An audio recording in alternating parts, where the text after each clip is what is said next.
Live now. Hey, Yogi. This is the all cat show. Here. Okay, let me just see what's happening here. Stream validation. One of the initial steps of the military Psyop program is directed toward the hostland military establishment itself. Since the military represents the government to the populace, their actions and attitudes can do much to create a favorable image of that government in the minds of the people. A soldier's attitude goes a long way toward implementing an effective military Psyop program.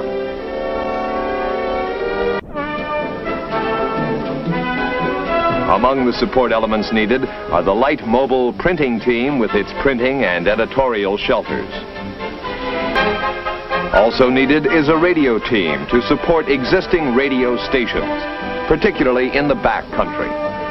An audiovisual vehicle will help to increase the effectiveness of face-to-face communications. And a loudspeaker team will support tactical operations.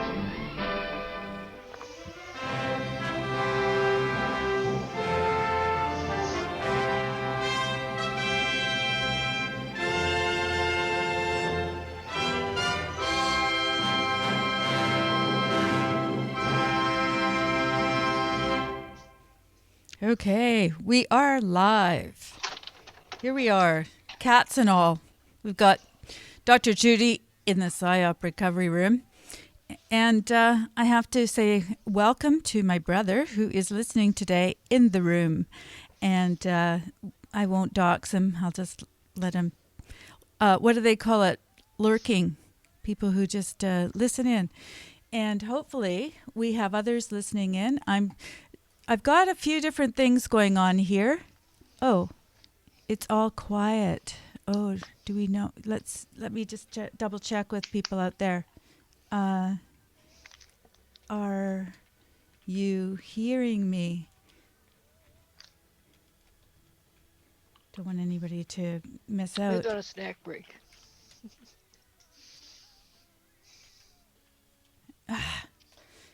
Where is that producer? Mr. Producer? Where's Mr. Producer? Okay. But I think we're good. I think we're live according to... Oh, sound is fine. Thanks, James. Appreciate that.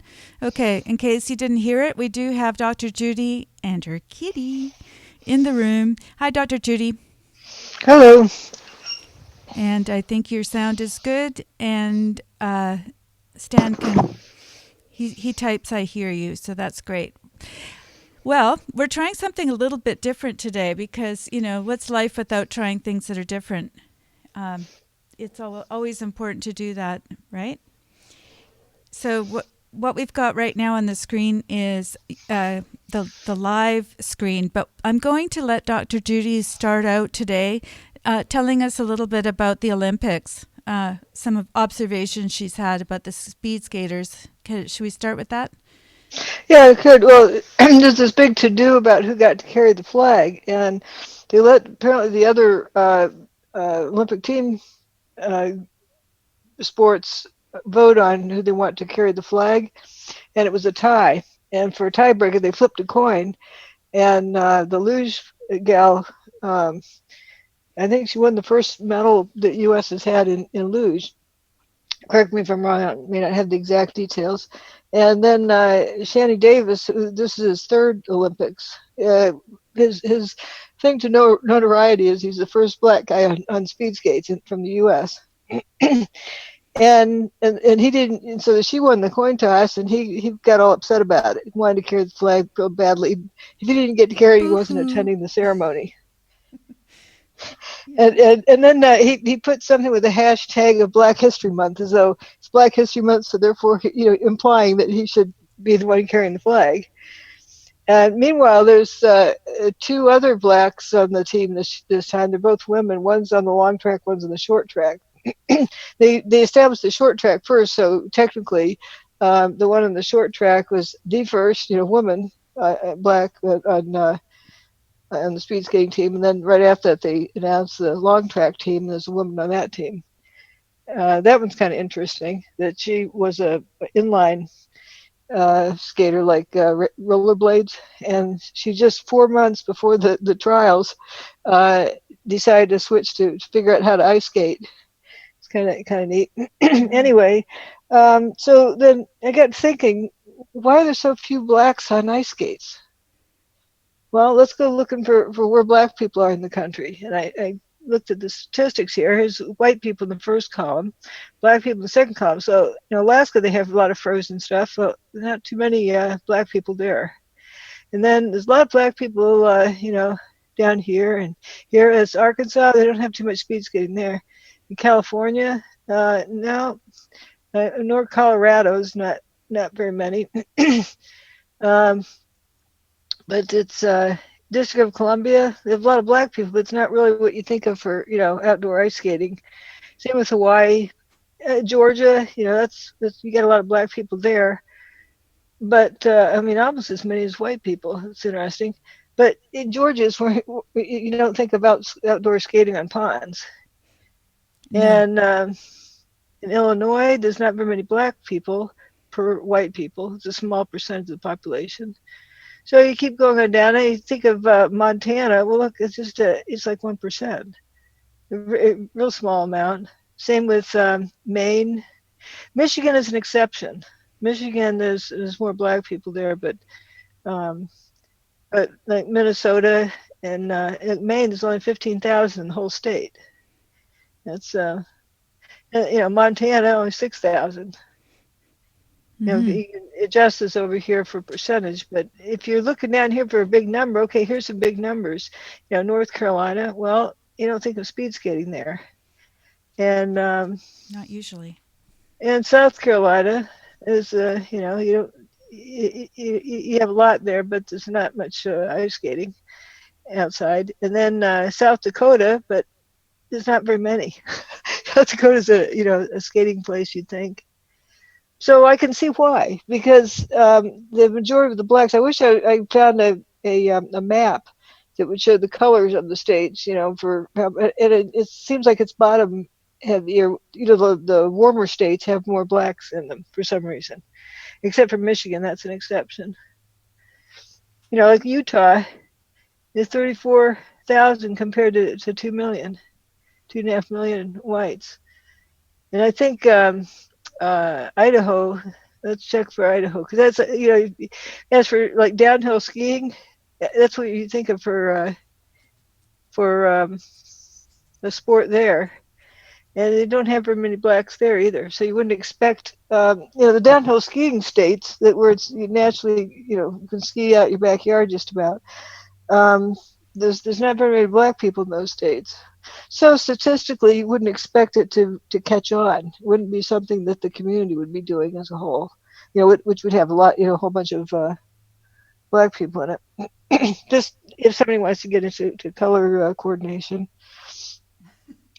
But why is it such a big deal what skin color is? You go off into other Hispanics and Asians and Native folks. Well, that state has lots of Native folks in it. Florida.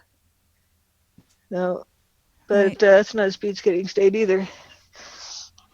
But it's kind of interesting. Just so you know, I'm in the background here trying to get you up on the live stream. We're in the Zoom room. You can hear or see your screen, but I'm just signing myself in to another. It doesn't really matter. I'm just doing something. Oh, it's not on live? But not quite. But I am just about there, but Stan can see it. Woohoo! Oh, okay. So he can, see the point that, you wonder why there aren't very many blacks on speed skates, and I think that's why. Because somebody might get interested in it when they see people up and down. So it's kind of like ice hockey, right. Except they tend to import, for teams, they tend to import them from someplace like football teams. But for just individual sports, if that's what all the kids in the neighborhood are doing, skating on somebody's pond, then that's more likely. But there don't seem to be very many black people in those states, for whatever reason. Well, I think you make a really good point, because this is, all part of the dynamic here. And without it being color driven, I think I told you about my friend that had size 15 feet, and he couldn't actually fit into skates when he was growing up. And so there's lots of reasons why people are at a disadvantage, because of where they live. Right. He didn't want to pay for what do you call it, custom-made skates just to see if he would enjoy the sport. I'm thinking that in his era, he would be about 10 years older than us. They didn't have that option. Well, maybe they did. They probably could hire somebody to do it, but it would be extremely expensive and not something you do for just trying out a sport. Right. Yeah, well, that's what I'm thinking, is that there's other reasons besides our race that, when I was little, I didn't have a swimming pool. So, of course, I would not be an Olympic swimmer. Think of that. Swimming pools are pretty prevalent now, but, you have to pay to go to them in most cases. If I'm not mistaken, was new. When I was growing up, when I was really little, I don't think we did have a swimming pool in our wee little town, but we had a lot of hockey and curling, that sort of thing. So yeah, I love the videos on YouTube of people who they give you instructions how to build the ice rink in your backyard, and parents who want to keep an eye on their kids. Well, they can bring all the other neighborhood kids over too, and just have they can play ice hockey in the backyard, but they show how to build one of those rinks. Right. Sorry, I'm just letting myself back in the room. Hello, ding dong, Avon. Okay, now I can see your screen, and I'm going to put that up on. Oh, so we haven't done that yet. No, I was trying really hard to do it in the background. Okay. Isn't this fun? Yeah, I could change it to percentage. Let's see how long until that changes. Okay, folks. Okay, telling me I'm muted. Yeah, I know that. Okay. Now, the folks in the chat can see the screen. Oh, okay. Here we go. 2% for South Dakota. There's 1% for Vermont. Probably New Hampshire is similar. Uh-huh. In Wyoming. And Wisconsin, which had, I think, one of the first outdoor, long track rinks in West Dallas, 6%. So statistically, you're not going to have, if you have 4 people or 5 people on the team, the chances of getting a black person is pretty slim if you're just looking at straight statistics. Okay, I just have to ask if you could clarify, because Roger's asking if we have a point. What does it have to do with anything? Oh, I see that they didn't hear the initial part. There's this big to-do that was made over who got to carry the flag in the Olympics. And Shanny Davis, who was the first black speed skater from the U.S. to represent the U.S. in the Olympics, thought he should get to. And then, it turns out it's voted on by the athletes, and it was a tie, so they settled the tie by the coin flip, and he lost, and the luge person won it, the coin toss. And he got all upset and implied that because it was Black History Month or something like that, he should get to carry the flag. And then this year, though, they have, he was the first black one, and this, I think it's his third Olympics. And this Olympics, there's 2 black women from the U.S. on the team. And I got to thinking, yes, it haven't been very many black people on the speed skating team. Why is that? And then I got to looking at the states that have, the kind of climate where you'd have skating. And this is, the second column is the percentage. And like California, 5%, 4%. If you look at states that have a high percentage of black people, like here's Mississippi. There's another one, North Carolina. Those aren't really speed skating states. South Carolina is 26% black. It's one at the bottom. Wyoming is 1%. And I was thinking especially of Idaho. For like downhill skiing, was only 1% are blacks. So if you're going to have a team of 5 people, it's very little chance one's going to be a black person in these, winter sports. Yeah. Georgia is 32% black, but that's not a speed skating state or downhill skiing state. So that's what my point was, is that uh, why don't we have see more black athletes in the Winter Olympics, especially in speed skating or downhill skiing. And probably the same thing is true for snowboarding and so forth. That's because it's the blacks are a much smaller percentage in the snowy states for whatever reason. Well, I love how you followed the logic of, there are these people that are complaining. So we've been talking about Jordan Peterson a lot in previous shows, and he basically says, that you kind of have to live with what you've got as far as the circumstances that you're in. And if you don't want to be a female, but you're born a female, I mean, just deal with it. Or you wish you were a male, or the person who's a male wishes they're a female. Well, you were born, however, you don't like being 5'2". Well, you're born that way.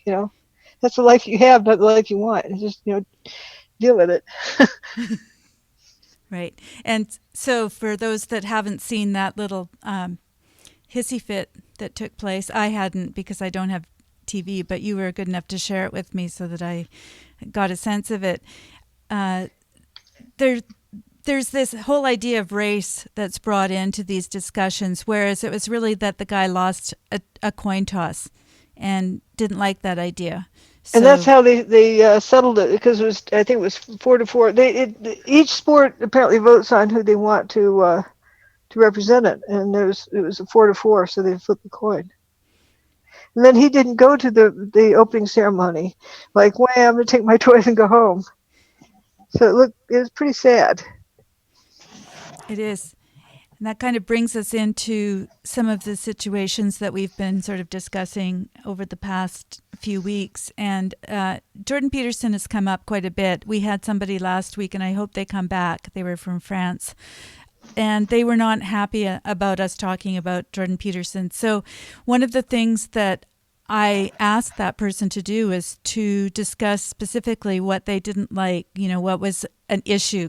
Rather than talking about the person, we like to talk about the very thing what problem they're trying to solve. Yeah, what they're trying to solve and what exactly they don't like about the message itself. And that's an interesting conversation, but when we're talking about the people, it's not quite as interesting in the end. Right. And when somebody starts focusing on a person rather than the issue of whatever they're trying to solve, then it's, they don't have a point. Because that's sort of like an admission, what do you call that? Forfeiting, a game. Forfeiting your hand is when you start, doing insults on a person, or I don't like that person, it means you don't have an argument against the message, or else you would bring it forth.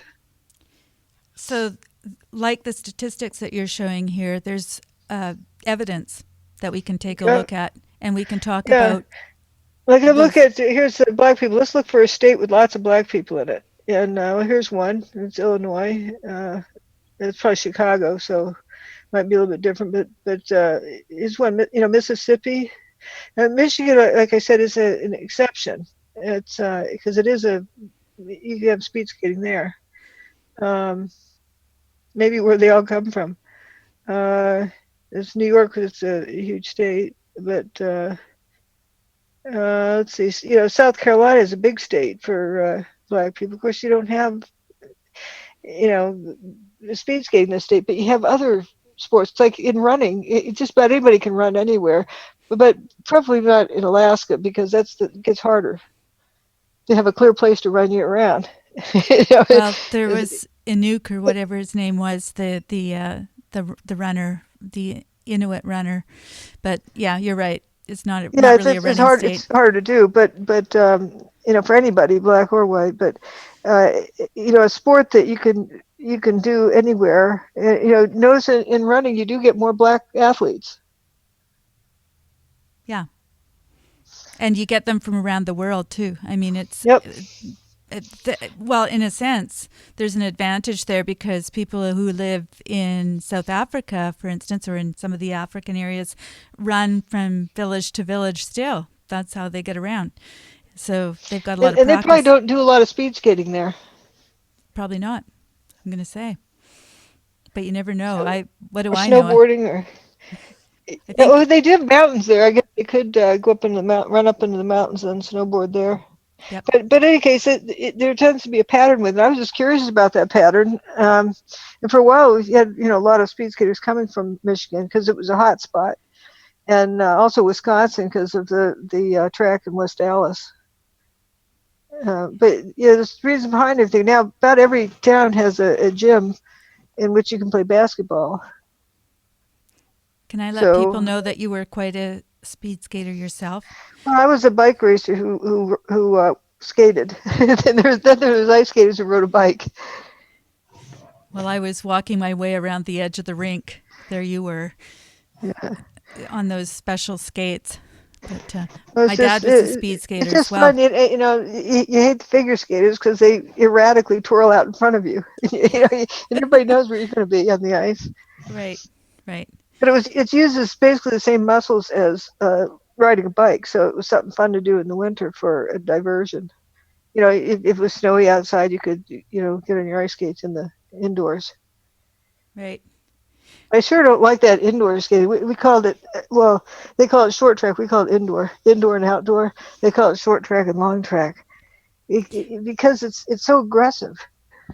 Well, again, you It's had like that a roller option, derby. which kind of goes to the point because here, where I live on the West Coast, that's not an option. You can't do the outdoor skating, regardless of No, what time. no, not where I was either. That's why we had to do the indoor skating Hmm. because there wasn't much outdoor, and When unless you go, further north for the winter. And can so I? that's why we skated indoors. And and but the indoor sport, that's where it evolved from, because people in Southern California, that's what how they skate in Right. indoor rinks. But So the aggressiveness, it's so tricky. It's tough. I like it to be more about strength rather than who can take what risk to cut in on somebody and see if you can intimidate them to move out of your way. And if you can't intimidate them, then you have a collision, then somebody gets disqualified. it's similar And to bike racing in a way if you're doing yeah, it in a except there velodrome. isn't that kind of thing. In bike racing, you can go up the hill faster and leave the other person behind. It's a strategy, but it's a cleaner strategy. Yeah. This other one is, it's like elbowing and seeing if you get away with elbowing, or like this particular case where this British gal who was disqualified from all three of her races in the previous Olympics. She's waited 4 years, and then she actually makes an Olympic record in one of the qualifying rounds. She's in the final, and the semifinal, somebody knocked her down. It was their fault, so she got put into the finals, but in the least the advantageous position on the far outside. So she has to make a run for it to get in on the inside, and then still, if somebody's trying to get by her, and if you're going around a turn, you put your hand down the ice. Steady yourself because you're over at a big angle. The person coming up behind her just, with their blade, kicks her hand out from under her, and down she went. You say that laughingly. I Oh, think because it was just it's so silly. it It's really hurts. horrible, and the judges didn't call it, and I really felt badly for the gal. A lot of folks say, "Oh, it's karma because she caused the thing the previous time," but still, you know, looking at the situation there, it's been 4 years, geez. But the judges didn't call it. Not only that, I tried to share the video with Joni, and she said, "I can't see it in my country." Well, I couldn't see it in mine either. Then the Olympic folks took it down Yeah, because they're it was. just not letting me see it all. We tried They to. wouldn't let me see it at all either. They removed it for copyright claims. Nothing else they removed for copyright claims, but for that one, it was a very close up shot in slow motion. You could see the person's blade, come up and whack her hand and knock it out from under. It was a very clear Well, image. sports are really delineated. I mean, people that get into sports are really, they're in there, they're playing a team sport, they know that there's rules. And that's another thing that Jordan Peterson talks about is that there are these rules that we've all agreed to. I like that description that he has. We've all agreed. And so, in a sense, we are agreeing to do this thing that is very competitive. Rather than seeing if you can do something and get away with it without the judges watching you. To me, that's crossing the line there. It's because the judges didn't call it, so it's a failure on their part. But there was this replay image that showed it, but then they wanted it removed from the internet so nobody else would see it, Right. which was wicked. Uh-huh. But They tend to do that. They do that with these videos. In fact, they've done a lot of removing of things. And last week we were talking. Certain things they didn't remove any of the other ones, but they moved. That one was very incriminating of the officials.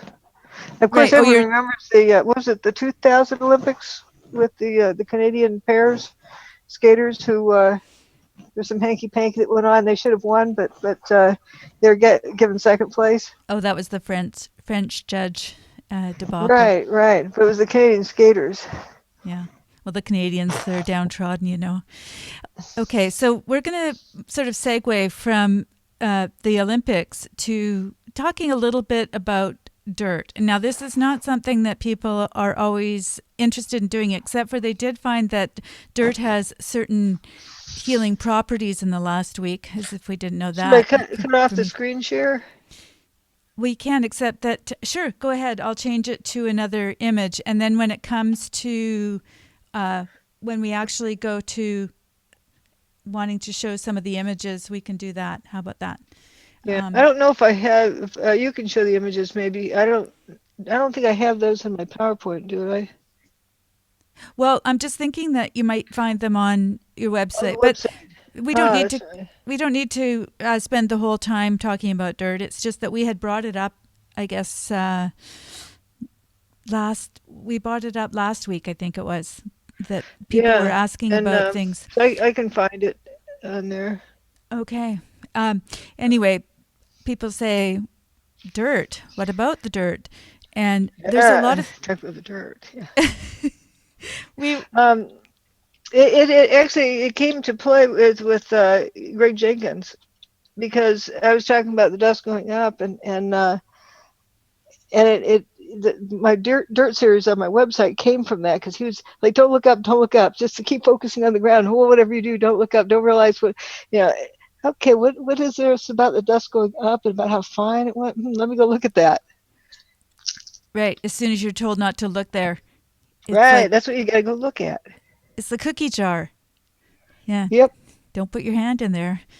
So basically, last week we were talking about how the dust went up. Now I'm going to try and find some images while you explain. Can maybe recap a little bit. I can get to. I'm going to get to them. I'm just wanting to find it. Let's see. Okay. Oh, I know it's right down here. I thought it was at the top, but it's not. From dust to dirt. Now I need to figure out how to. How do I? Just do a screen share. Yeah, how do I do that again? Down Is at that the bottom. thing on the bottom? I want to let people know that I've come up with a new idea, and it's not necessarily streamlined yet, but that's okay, because we're going to be having people in the room. There are a lot of people that would like to be able to interact with Dr. Judy, and so this is a really good opportunity while she's looking for her pictures there. So how do I've got the pictures, but how do I do the share again? Is it, screen meetings? Share at the bottom. There's a green. There's a back to meeting. Button. I see if that. Oh, that worked this time. Maybe it doesn't work if you're not logged on. Okay, and then share screens. Okay, share I'm getting there. Okay, so I'm just going to let people know while you're sharing your screen and while I move it back onto there, we're using a different piece of technology. So for instance, I've got somebody in the room who's just listening, and they're able to see the screen shares and some other things that folks might not be seeing in the live chat. And there's also some other tools that we can use. So I thought it would be really great, because Dr. Judy is a professor and has all of these wonderful skills in being able to share her information, rather than having me showing images or leading the way. I would have her able to interact in that way. So the other thing I want to mention is if there is anybody that would like to join that, in the future, if you'd like to come into the room, then if you would like to go over to characterdriven.com and register there, then you can send me a message, Joni. Send me a message and I will let you know what to do from there, okay? And now we're going to Dr. Judy. Yeah. Okay. We got this is on the website for the dirt series. You notice that this one on the left, the building is intact from here down. A third of the building. Where's the other 2/3 of the building? And you see this little thumb sticking up here. It's obviously stuff's, and this other bit going up. And a little bit later, this is the north. That's the south tower. This is the north tower. It's just amazing that people were right down in there in the middle of that thing at that moment when that picture was taken, and they walked out. They didn't have all this tons of debris on top of them, but the stuff is going up with fine dust. Another thing, the tipping top that tips over and then it shrinks up to nothing before the rest goes down. It's kind of interesting. So lots of dust, and here you see this piece of steel falling. It never hits the ground. Just it effervesces into dust on the way down. And then here's ground level before the end of the day, because here's building 7 over here fuming away. But it used to be a tower here and then one over here. Now this is the north and south walls of Tower 1. The ambulance that was parked in front of Tower 1. Not backed up to the door, but is in front of it on the street. So this is street level. Where's the debris gone? And here's the buildings. A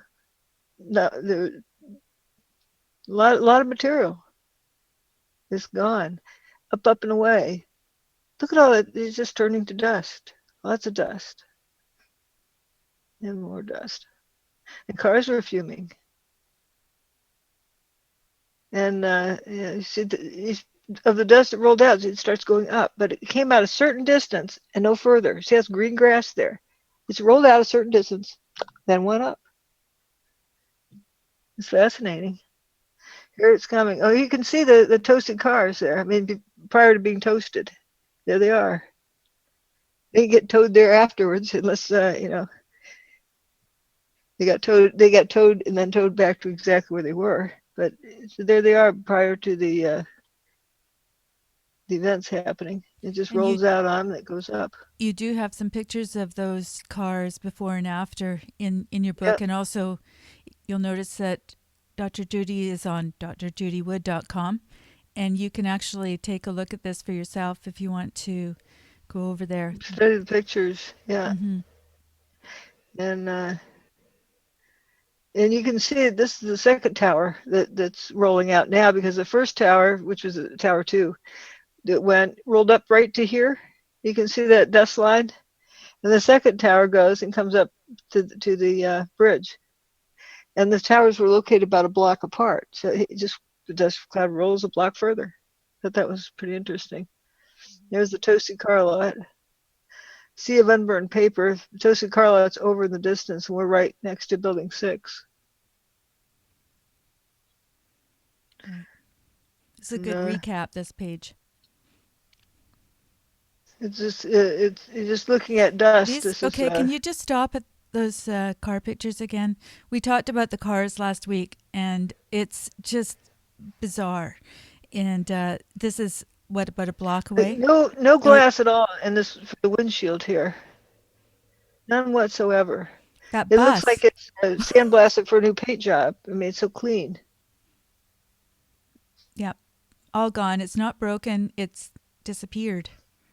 Well, it's not disappeared. It's not there. All of it's, whatever material it was went away. A car fire, you get, the stuff still left around the edges. And what happened to this engine compartment? It wasn't debris landing on it. It's unburned paper around. Trees aren't burned. That's a really good clue, you guys that are just tuning in. This is what really fascinated me, because like a microwave oven, you put paper in, you bake a potato, and you put a paper towel in there. And when it comes out... As long as it's dry, it doesn't cook much. And it comes out as paper. It doesn't come out as a cooked potato or a burnt piece of paper. And so you'll notice there's all this paper on the ground that is not burnt. And yet these cars Right. There's a are nice sea toast. of unburned paper here. Of course, they had, water on everything, so the streets were kind of like a swamp. But there's no scorch marks on the bus either. There's a lot of vehicles in the middle of the street that, door open, like a person just bailed out. And I'm thinking, if you have this dust cloud rolling towards you, and then the traffic is gridlock, and you're not going anywhere, you're not going to drive out of there. Uh, I'd bail out of the car and make a run for it someplace. That car looks like it's going the wrong direction. Well, who knows? Yeah, these ones are going all, like it's one way. But they're stopped there and they bailed out. The bus wasn't on the curb either. It's in the middle of the street. You see it up there. That one kind of makes sense because it's going the right direction, but I'm a little bit confused Yeah, about we that. don't know why that was there. Maybe it saw a dust cloud coming from the other street and it just started driving up this way Right. to get out of there because it couldn't get. Who knows why it was there. I want to just let people know that one of the things that Dr. Judy is very proficient in and has, was that your master's degree? I always forget what study that was, but it's basically the study of images in a sort of forensic way so that we can see things that other people might not see. So she's guiding us through Well, these just learn to be images. observant about, like material properties and things. But the other thing is to fight the tendency to jump to a conclusion. Like this car going the wrong way. We don't know why it's going the wrong way. Who knows? I was giving just a quick guess, but we don't know. But it does look like it's going the wrong way because all the other vehicles seem to be going from right to left in that picture. And I'm thinking if I were on a cross street and couldn't get out of the way of the dust cloud, I'd want to turn and zip up the other, any road you could get on to get out of there. But we don't know. And be happy just realizing there's a vehicle there. It looks like it's going the wrong way. We don't know why, but that's fine. We don't have to know. That's an important thing to recognize. Now here comes a dust cloud and these guys are making a run for it. That's a famous picture. And this another dust cloud is just, it comes and it passes everybody and keeps on going. People are left covered with dust. They have trouble breathing. They stick their face in their armpit and use their clothing for air filters. But they weren't cooked to death. It wasn't a, quote, pyroclastic cloud. It wasn't that hot. Looking from above, you can see the fumes kind of wafting up, going somewhere. How far up they go? This is what I was looking at before when I decided to go look for a satellite image because it's going up. It's definitely going up. And remember I said Greg Jenkins was all it going up. So, no, everything's going down, down, down, up. Please look at the ground. Don't look up. And okay, I'd seen this picture before, but he was not wanting people to recognize it. That was dust going up. Now here's what I've mentioned before about this is Kuwaiti oil fires. It's going horizontally along. It goes up a little bit, but it goes horizontally. The black smoke. It's not going.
so you can't hear it.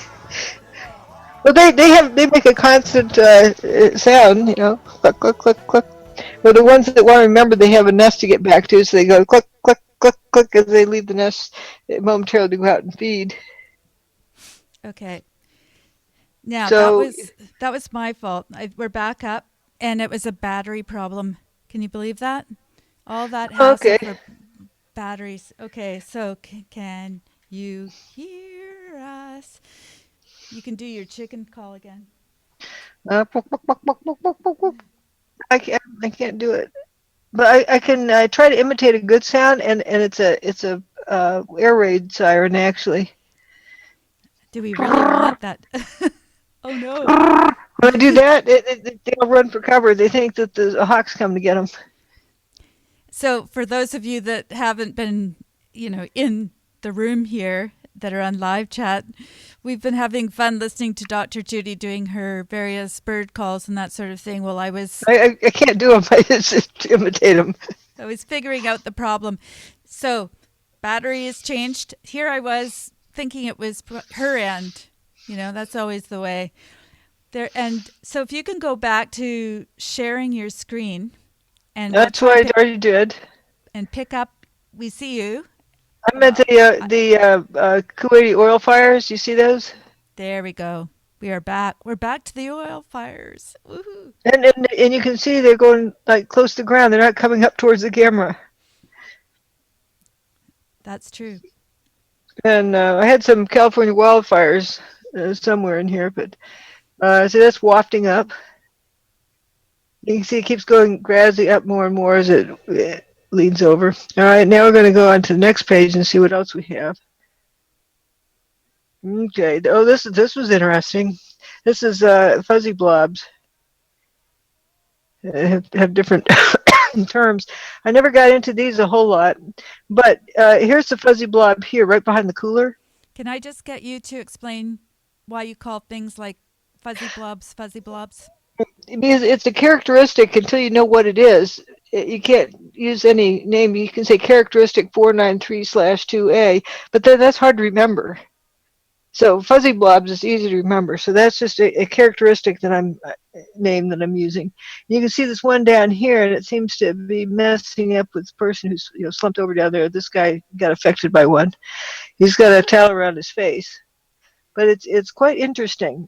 This thing right behind the cooler, you see this hazy blob there. This is one of the most fascinating pictures. Is of all the stuff that's happening in there. This guy holding his nose. Somebody is running over here. There's obviously something bad in the air. It's not just the dust. There's something else going on. Like, why is this guy slumped over? I don't think the dust knocked him over. And you see, pieces of paper and stuff hung around the light poles and in the trees. WTC 6 is right across the street to the right there. It's sort of in the middle of West Street. And this is Building 7 over here, still standing, looking healthy. You have these strange looking vehicles here. There's this mail truck. It's got a fuzzy blob under it. And it looks like something's eaten through the sides of it. Yeah, it's pretty weird looking. There's something going on there. I think the fuzzy blob is something that's active and that's like corrosive or some kind of action where it's attacking the material. And this poor mail truck slumped over, had a bad day. Yeah, that's a very strange picture. Again, the paper too. I find not only the vehicle but the paper very, very strange about this picture. Yeah, unburned. I think it's a block over from the post office.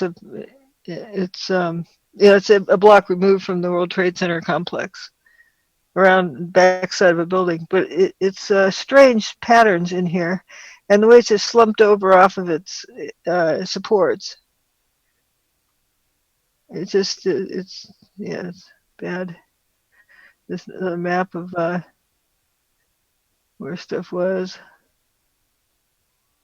You saw that feeling when you're reaching inside that vehicle. And it's the back of Building 7 there.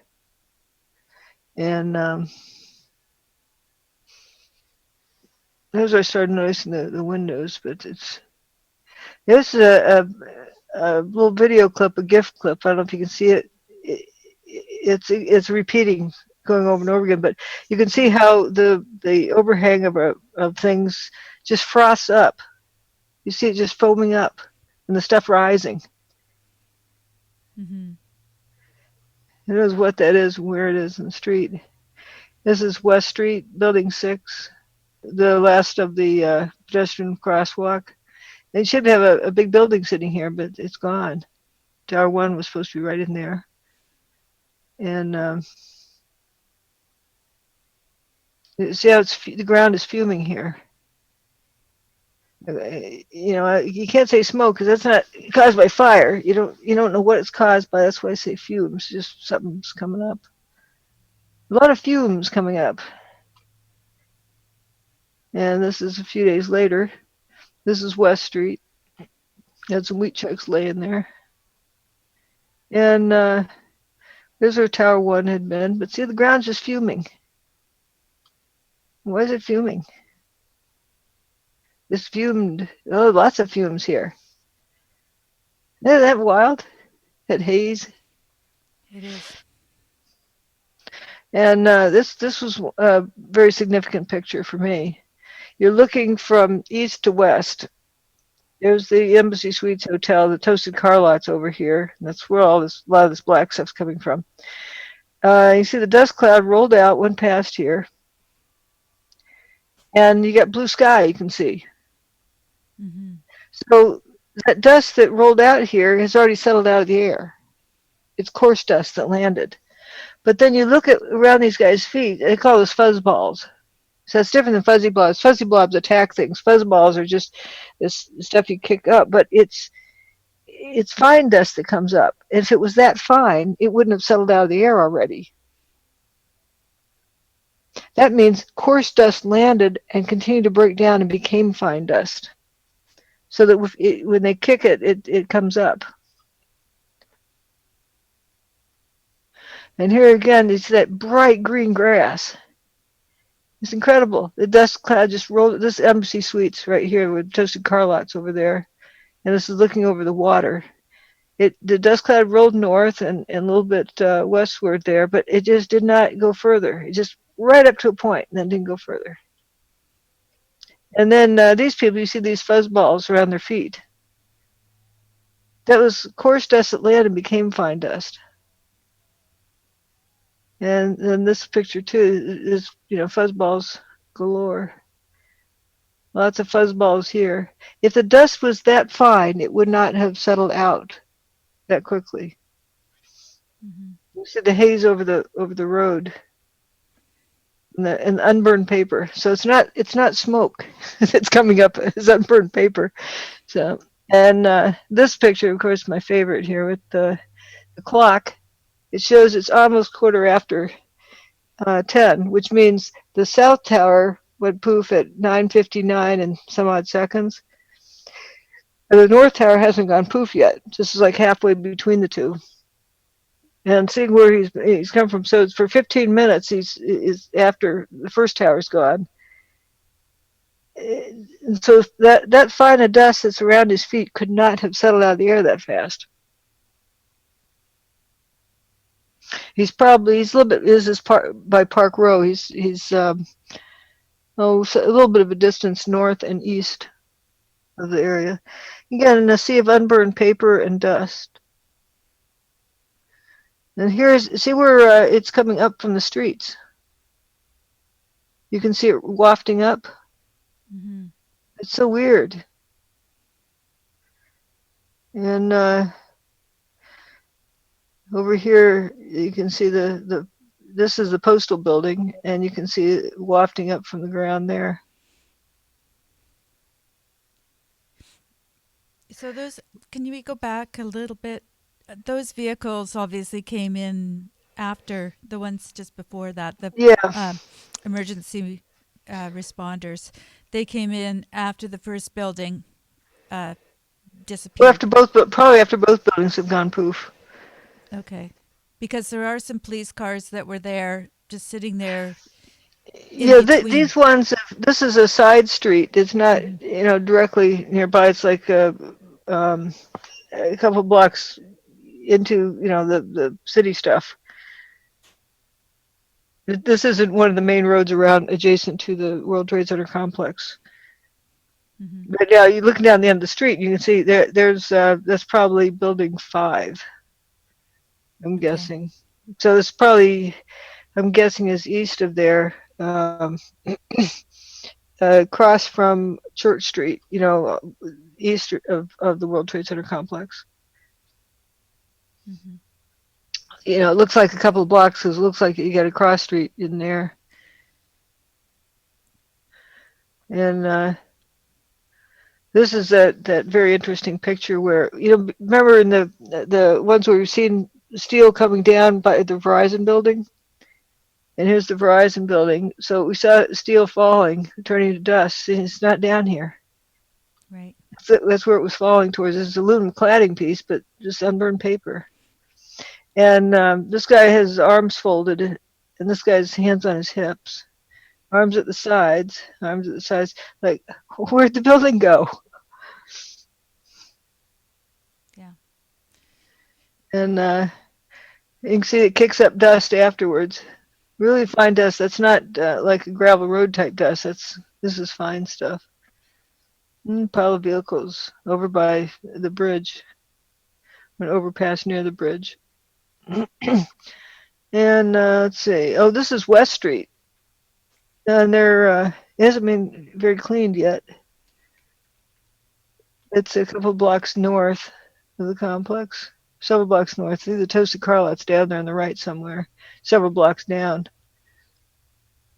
But you see that car was parked there. It just got covered with dust. Not a lot else happened. But you can see that they've been scraping the roads, cleaning them. And yeah, I think that's Morgan's title. Lower Manhattan was not the only recipient of a hose job. Yeah, it definitely, that's clean. That's east and south of the complex. But even West Street, south of the complex. Now that's WFC buildings, the World Financial Center buildings up in here, and that's the one by Liberty Street. So we're just south of there, and it's pretty scrubbed. I mean, it looks scrubbed. Very clean roads. This is WFC2, I think, the one with the dome up above. Right. And look at that nice dirt. Now, if you had nice peat, heavy peat dirt and brought it in, that would tend to hold down the dust and tend to soak up whatever's around. But that's fresh dirt right there. Date on It this was is. 9/16, so 5 days I afterwards. was just going to ask you that. I was looking at the date stamp on the one before, but this one doesn't have it. It's right down in there. But you see this rolled up carpet? That's what I called it. Where the columns were, the wheat checks. They're the prefab units of 3 columns wide and 3 stories tall, and they had those spandrel belts. The building would be loaded, so these would bend about the horizontal axis, not curl around the vertical axis. But they look curled around the vertical axis. It's pretty weird. Mm-hmm. Think of the psychological effect of having this flag here. From the get-go, oh, we were attacked by an outside party, band together. It it has a psychological effect. Sometimes, I feel like putting a caption on, count how many flags you can see in this picture. But it's interesting. And this guy has a nice red neck. Several of them have red faces. But yeah, why would they have that dirt there? Think of any other reason other than bringing it in and dumping it. Maybe the ground kept fuming there and they shut up the fuming. So we're going to go to the next page. And there's that picture again. He's looking at something, but interesting. There's dirt inside the cab of the fire truck, Mm-hmm. or whatever. It sure looks like dirt to me. And all this dirt out here looks like something happened to it. And also, what's interesting is these windows. There's no other damage to this facade around here, just the windows. And there's double pane windows, and sometimes only one pane is broken. But why are the windows missing? But there's no scratches on the building. So you don't have to jump to conclusions. It's not like this picture equals whatever. It's about just noticing what's going on. You notice these steel pipes are very rusty. And look at all the dirt kind of, scattered around in there. Mm-hmm. That's And another characteristic that's really interesting when you look at all of the cars and the various types of metal. There's always this rust component that just sets yeah, in immediately. yeah. And these guys, they had the bucket brigade here, and handing up the buckets. But there's only a couple of pieces of debris in there. But it begins with something. They need to get it out of the way. Maybe they're digging to see if they can find somebody down in there. But what's going on in the minds of these people? Well, they're glad they have the respirator, except that guy up back there doesn't look like he has his on. The one in the end. Yeah, it is a pain wearing those, and you get sweaty. But I don't think those little dust face masks are very useful. But these look better. I have one like that I use, like in the chicken house or something when they're kicking up dust, or when I'm sanding. It's really, really helpful. But yeah, I'm starting to think of dust and coughing. And this, I had some dust in my throat there just a minute ago too. yeah, It's a yeah, I started thinking about psychological you going to get effect. it out of your lungs. This exercise bike room. Yeah, I think about stuff didn't get knocked through the windows. Why the windows busted out and dust all over the equipment?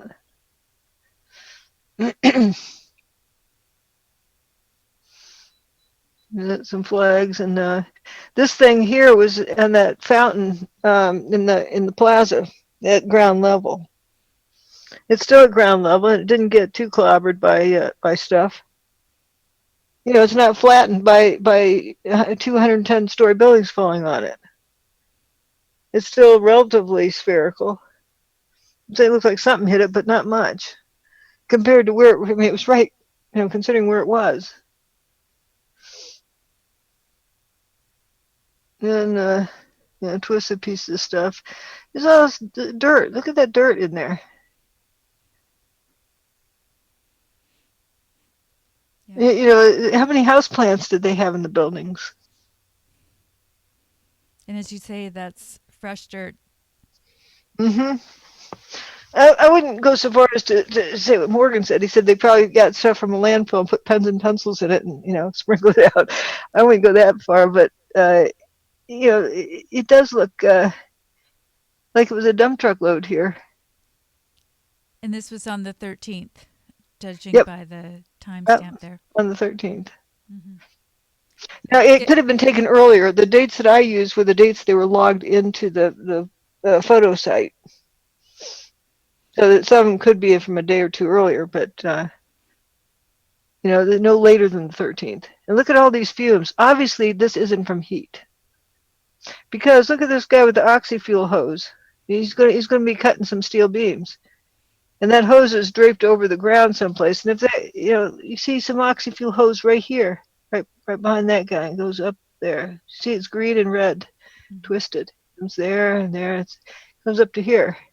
So if that ground was 2,000 degrees or whatever as Rudy Giuliani was saying, those guys would have exploded along with their oxy-fuel tank.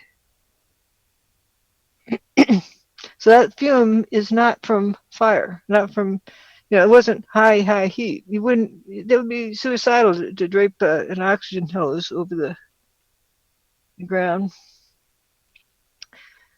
Some more picked up stuff. Now here's the pedestrian walkway. Why is it full of dirt?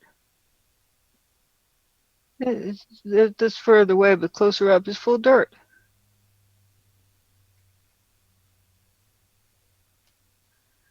And look at that nice fuming off that wall. There's something going on there that, that was dated the 11th there. Here's one from dated the 16th. You can see this little corner of building 3. That's all that's left. And these mega cranes that they brought in, they had to assemble them on the spot. I'm curious when they placed the order for them, or who had ordered them and they got diverted to here. But what's interesting about this thing is that the ground level, all the moving around doesn't really change much. Okay, here we go. Guy standing on top of a pile. Let's see. 14th. This may be the day that. No, it's not raining here. I think it was the 14th when Bush was there. It was raining. That was the backside of the hurricane when it was raining there. Look at it, just fumes. Look at it, look, pile of dirt, lots I'm of just dirt. going to interject again, and I'm going to let people know that we talked about Hurricane Aaron last week. A lot of people don't know that there was a hurricane. We won't go into it too much, but if you want to find out more, you could go back to last week's video, or you could go to characterdriven.com and see it there and find out more, or get Dr. Judy's book, and you can actually see all of this. And I think folks might remember that when George Bush went to visit the site, it was raining, and that was on Friday, the 14th. That was the backside of Hurricane Aaron. Yeah, lots of rain fell from that. Okay, here we have some more fumes coming up. And as for high heat on the ground, look at this dog. And I think it might be well, I don't know which dog was Elvis, but it was a black one named Elvis. That might be him. They're supposed to be looking for survivors or dead bodies. I think it was the same dogs that run around the site, but there's no reports of burnt feet on dogs. And I think that's a pretty good indication. They're riding around right there on the ground or on the metal. It's wrinkled up. It's interesting how it's wrinkled in there, these columns.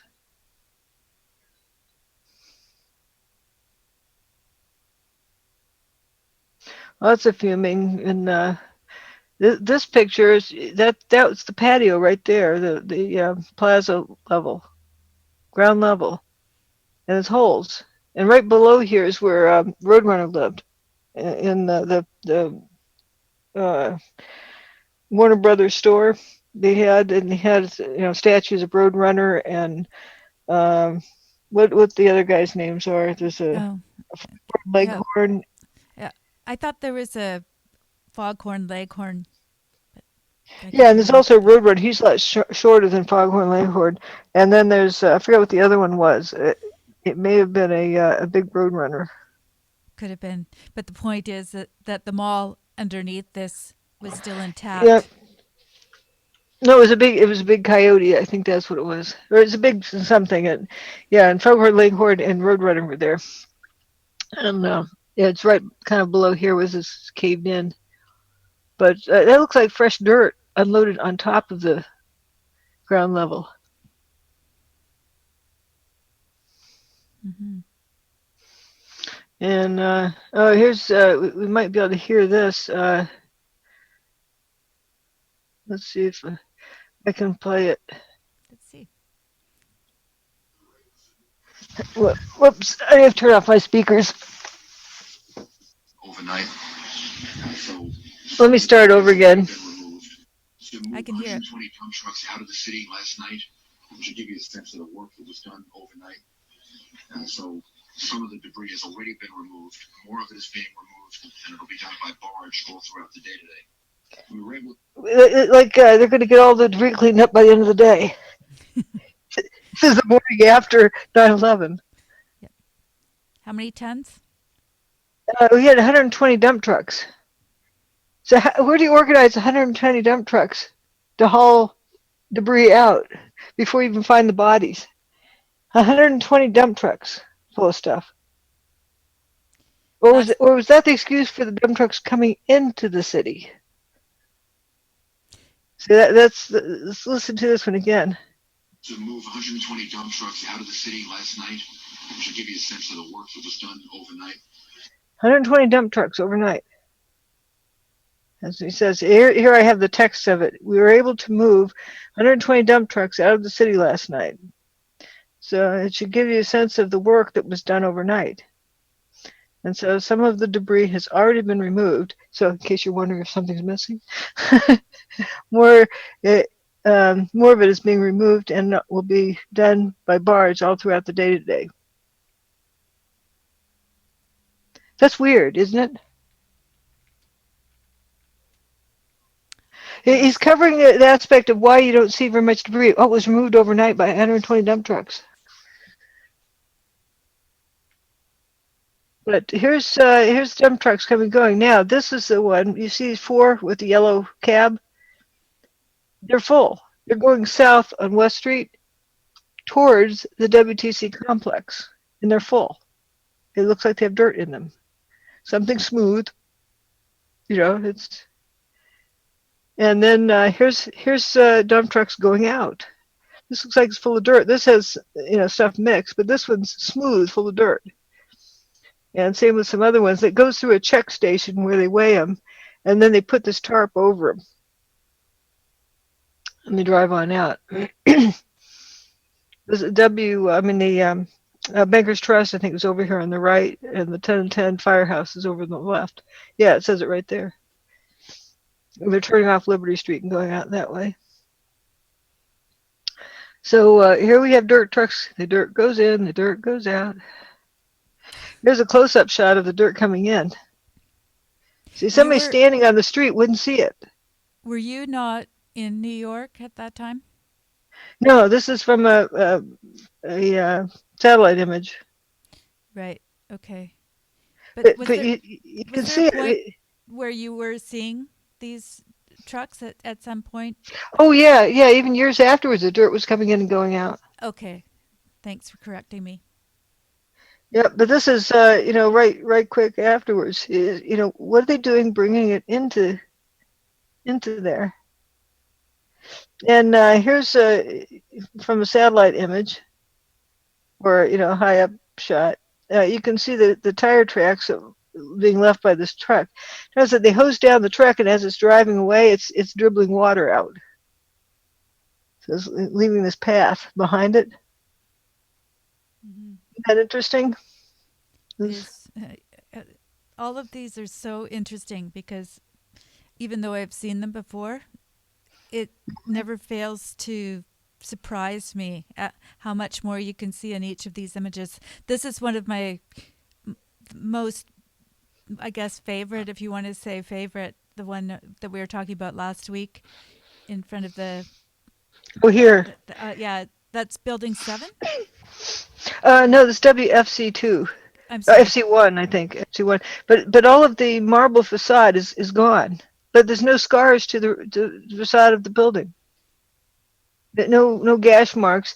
And as I calculate, if you dustify everything inside the building and have to shoot out the windows in order to mash the building to the ground, it would have to be shooting out, at an average speed of 1.5 Machs by the time it gets towards the ground, or if it's for it to go away at the rate it went away, or if it's coming from the center, it's like Mach 2.5.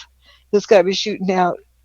And at that rate, you should have, pock marks all over the adjacent buildings. There's no pock marks. The windows are damaged, but there's no pock marks on you can't say it just had that perfect aim. Like, there's no pock marks in this facade of the building. But something got all of the marble facade and most of the windows, but they're double pane. You see some of them just have one pane missing. And there is Yeah, something odd about the car that's flipped over. This image is it's so weird. interesting. You could look at it for hours because there's so many different things going on here. And imagine you're these guys, going for a lunch break or snack break, and what all have they seen? And they just quit asking questions because they have a job to do. Otherwise, they wouldn't be able to do their job. They're stopped to be fascinated by why this car is upside down, why that one's kind of messed up in the front. And somebody might tell them something, they just assume that's the answer and move on. Oh, somebody hit it with a cigarette lighter. Oh, okay. They would know. Okay, here's another picture of this building after the vehicles have been removed. But you see, like this one has one pane gone and the other pane intact. But why? How do you get something hitting a window and knocking out just one pane, and not just cracking the window, but bashing it sufficiently so that there's not much left of it? You wouldn't have that. And some of these other holes, look at that little tiny hole in there. Like somebody, like the windows were plastic and somebody took a soldering iron, stuck it in there, and melted a hole in it. It looks weird. And the windows are kind of discolored. So,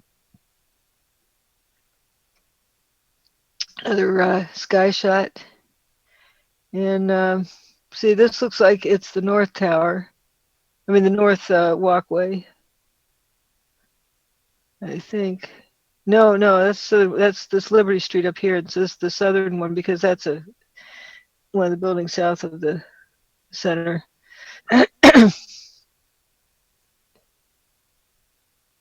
But you can see tire track marks around and lots of dust to clean up. Man, that is I mean, you think of all having to clean up all that dust. It's like not your Friday dusting job. Now, this is where it starts getting really weird. Look at the fuming. This is well below ground level. You're getting lower, and there's water puddles here. And you see rainbows, obviously, from spraying. And there you got a sprayer over here misting water down to keep the fumes down. There can't be fires. It can't be from heat because this water isn't boiling. The puddle there marked by that cone, and you have oxygen fuel hoses and stuff around there, and equipment.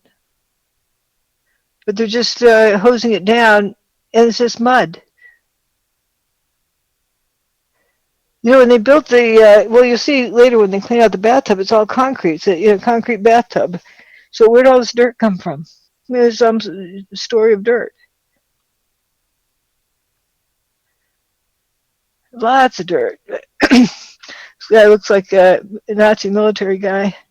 And it's interesting. This woman with a child. You kind of wonder, is that where Daddy worked, or I don't know what the story is with that, but a huge amount of mud in there, dirt, and a puddle. So that much water pouring on it for there to be a little lake there. How can you have a fire coming out of the dirt? What's burning? It doesn't seem like anything could be burning under the dirt because you're right down at the base. You can see where they've cut off the columns, and this is well down into the ground.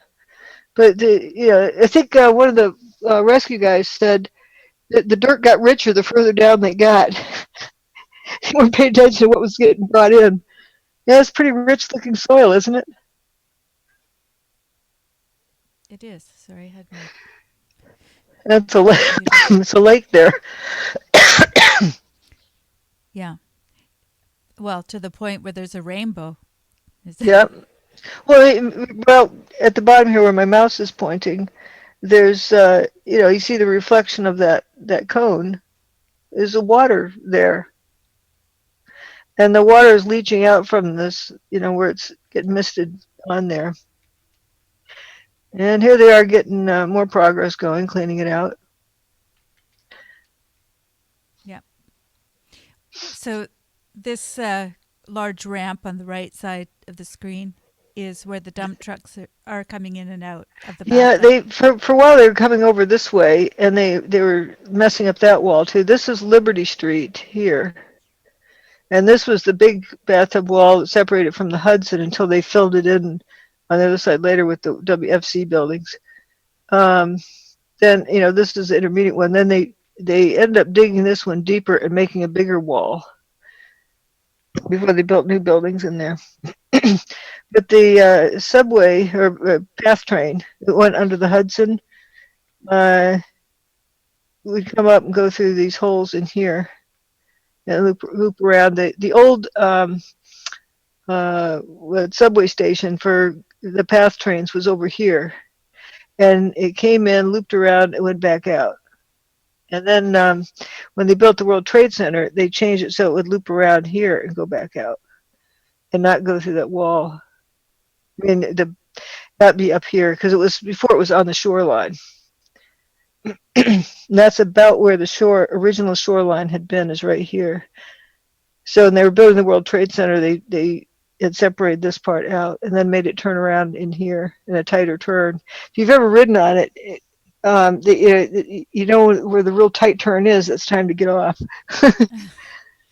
And it's kind of would screech around that turn, but it's not there anymore. I mean, they replaced it's back, but actually there were some path trains on the tracks right under Tower 2. This is where Tower 2 was, and this is where Tower 1 was over in here.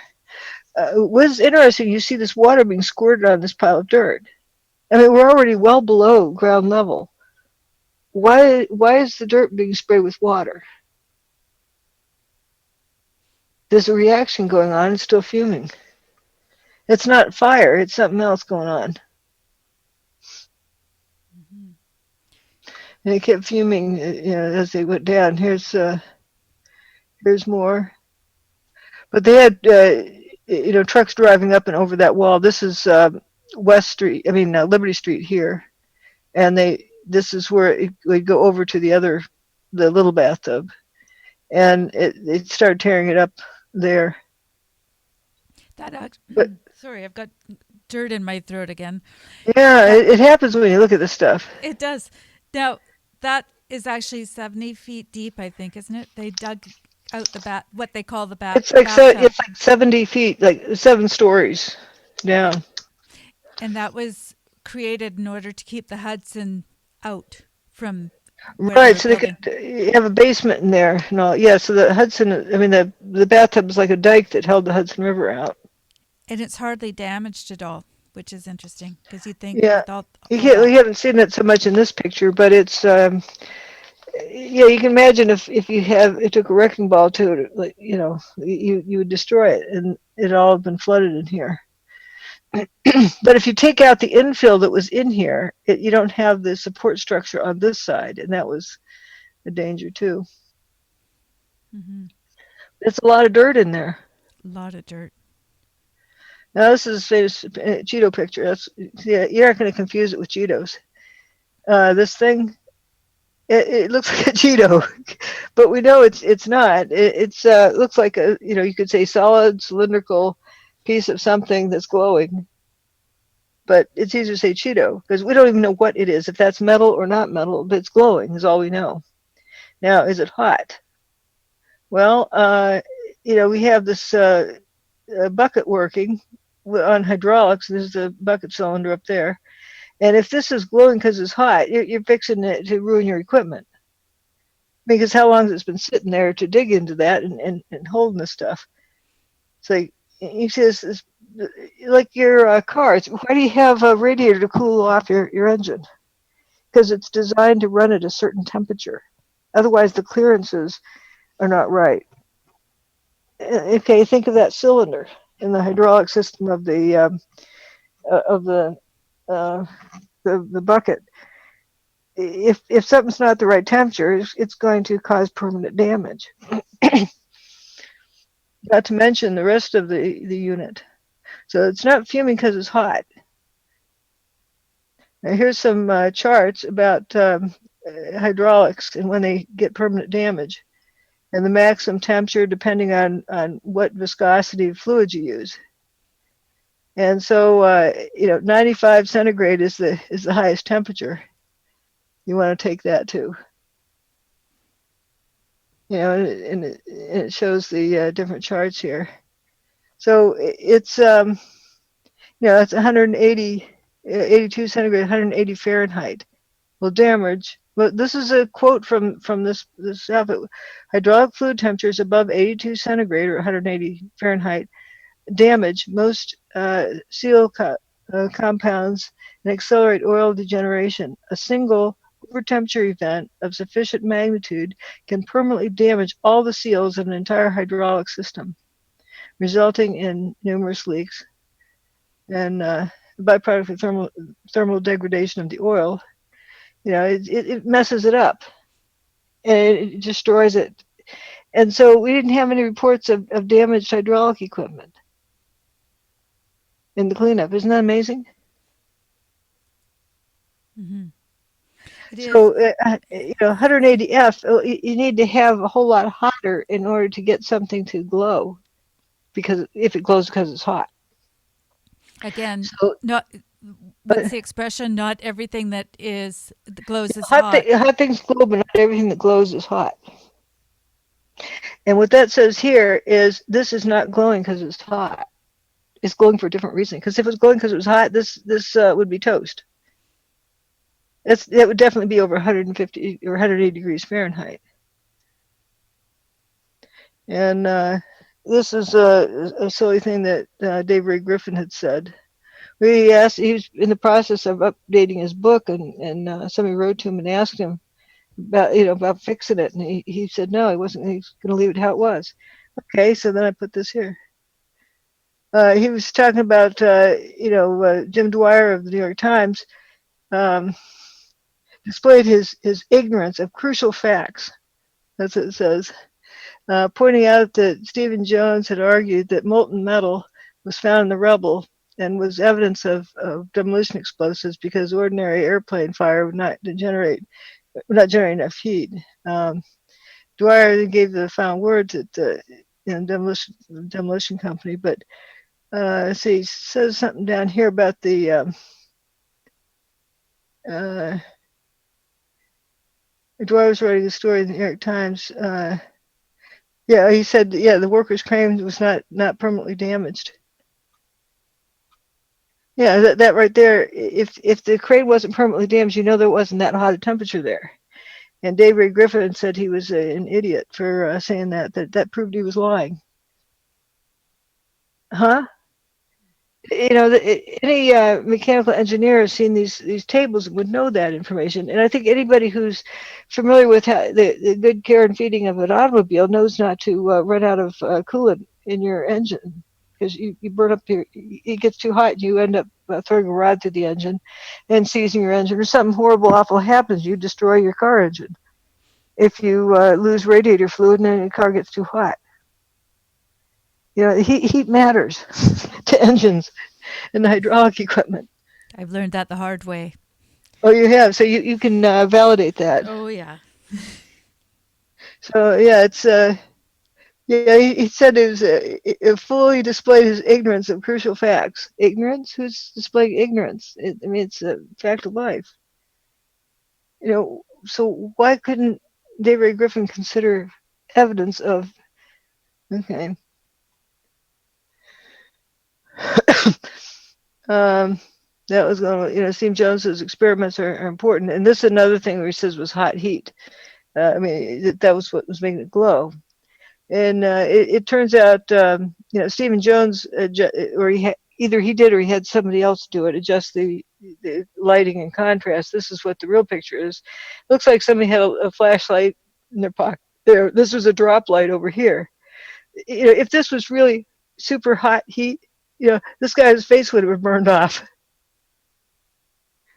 His guy's arms would have been burned off. You can't roast your arm over a campfire, not cook like a hot dog. This is a long exposure time with a drop, in looking down the hole. It had nothing to do with heat. It was just lighting. This is another one where the contrast was, and I think Andrew Johnson found this one in a presentation Steve Jones was giving. So he said, see those bright spots? That's hot molten metal from thermite.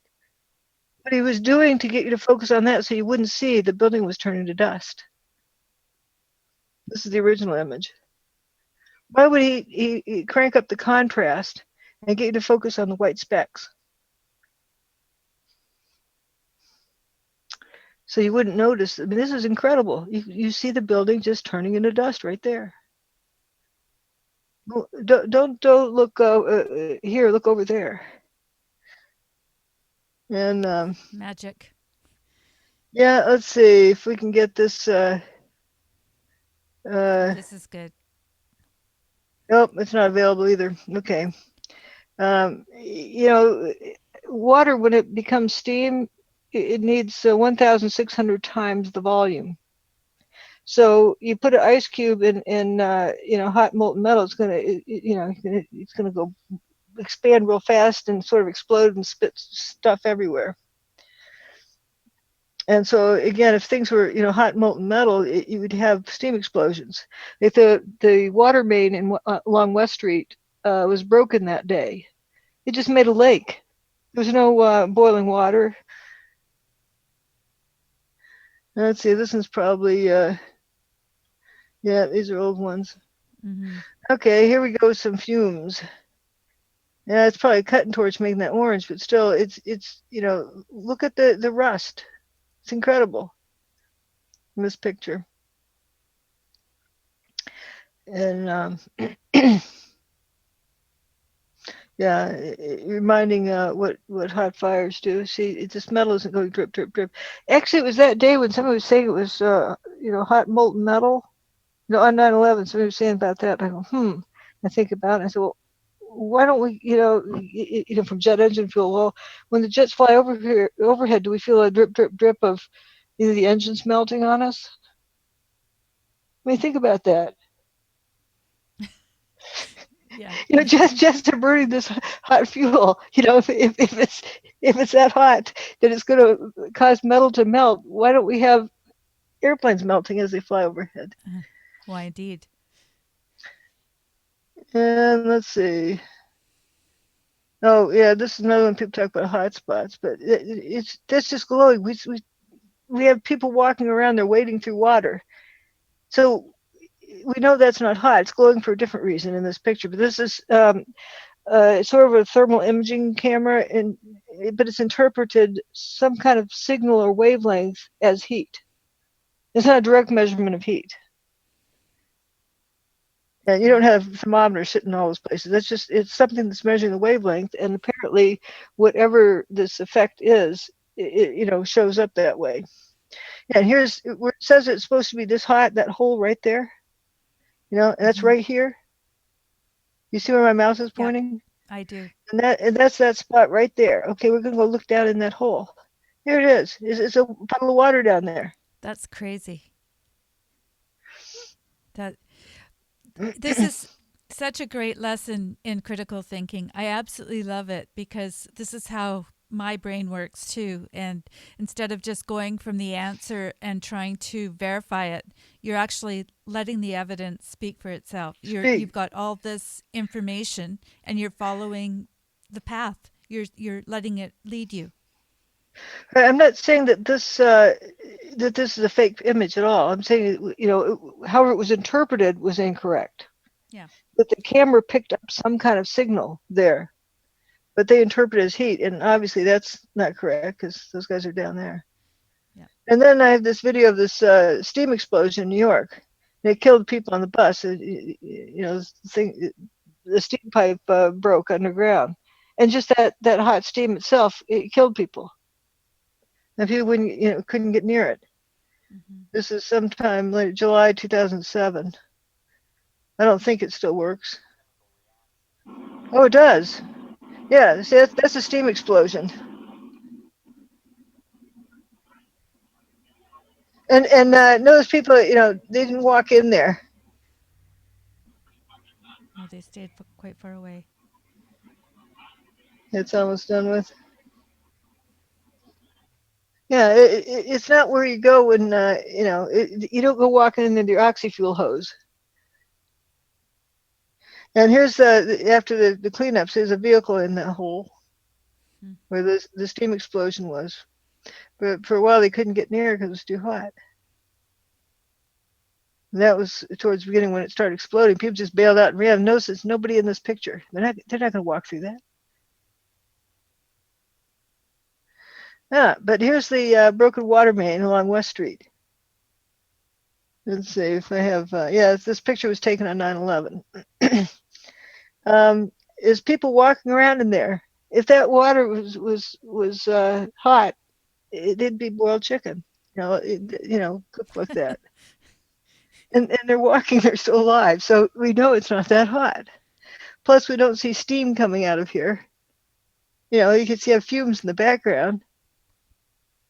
But I'm not sure if you want me to show you this, but I can actually show the folks at home that video, not that video, but another one about thermite so they can see it. But, thermite looks like 4th of July sparklers, kind of, but it's spit sparks. It's bright. Is that what they use for those? Are they called sparklers? Yeah, sparklers. I don't think they use that for sparklers, but it looks similar to sparklers. Yeah, I just happened to find a video that I can show if you anytime you want. But go ahead.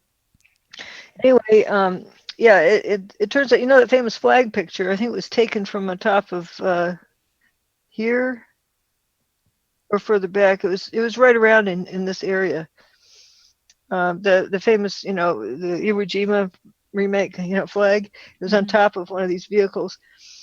And this is all it was in the background, but the way the camera angle was and the foreshortening of this, telephoto lens, it looked like a whole pile of crud back there, but you can see there's nothing back here except those wheat checks they're stabbed in the pavement. No crud. Again, another oxy-fuel hose. Oops. I'm just gonna. And those guys aren't worried about getting exploded. And if that was hot as steam, it would be cooking them. Think of how hot, why you steam food to cook it. It cooks it. And those guys aren't being cooked. The ground was just fuming, and that's what I think the dirt was for. Look at this big pile of dirt this thing is driving on. More pictures of fuming ground.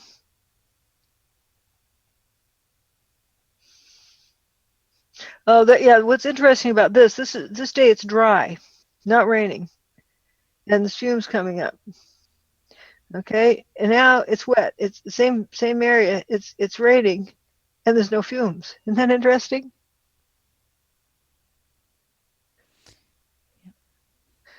Because these are the 20th is when it rained, and it wasn't raining on the 15th, but it's the same area. And if the ground is super hot, like 2,000 degrees or whatever the temperature was, when it rains, wouldn't you have a steam explosion somewhere? You had Bush talking on a megaphone on top of, quote, the pile, the debris field, and it was raining. If it was that hot, why wasn't there any steam explosions or sizzling or anything? But here you can see it quiets the fuming, which is why they were sprinkling and misting the area with wet peat and wet, nice, rich dirt. We saw that picture. Oh, another pathetic Pepsi truck. Interesting how it just rusted there. Mm-hmm. Why did it rust? The rust is really interesting to me. Mm-hmm. And it's immediate. Yeah, rustification. And this is a rusty thing from a chemical plant in China. From the orange stuff. Mm-hmm. All right, isn't more rustification from the cleanup? Big pile. The stuff's just very rusty. You can see in there. These photographs are from NIST, aren't they? They were Oh, part of the. various sources. They're not necessarily one source or another, but I have what the sources are in there. Okay, for those that want You to know, take a look. as best as I could determine them. But they're all available to people. Obviously, you have Yeah, them. yeah, So, and it's important that you know if you're going to show them to show where you got them from, so people can track. You know, as you can see this here that I have it where it came from. Just you know to the best of my ability where I gotten stuff from. It's just all different sources. But look at all this rust in this equipment. This poor fire truck, and look at this fire truck, super rusty. And it looks like it's toast. And of course, the famous judo picture. And look at these judo pipes. This is from Tower 2. And they're, you know, almost looks like they're painted. And then not the whole pipe, just some of it. It's like especially this one down here. It's like a toxic gas flowed over some of it, not all of it. Who knows? It's weird. It's very rusty.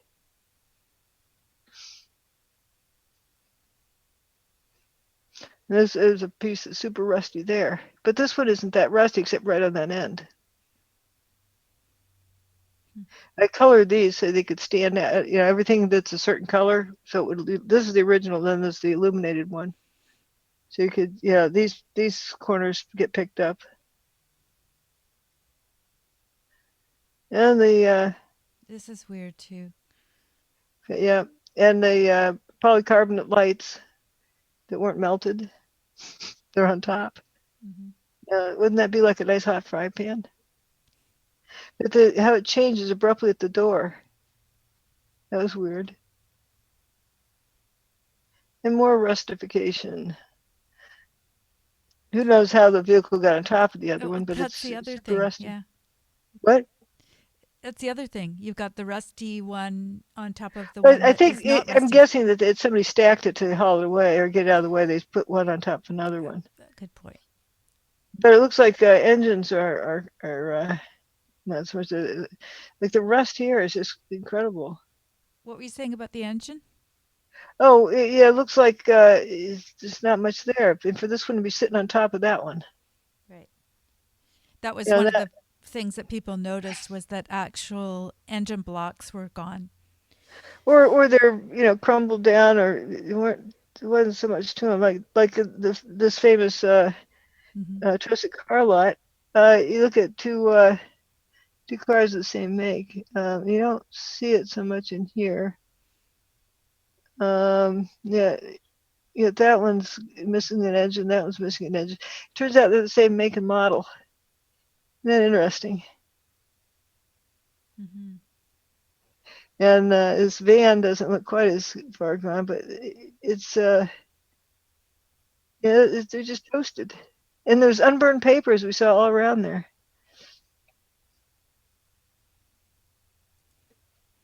There it is. There's the one that was sitting out in the open. There's that bus-looking thing. The before picture is on that page as well, or is it somewhere else? Is the before picture on that page? No, I don't have it here. Okay. I didn't get it till later. So that for one, folks but we've that want to seen take it a before. look, yeah.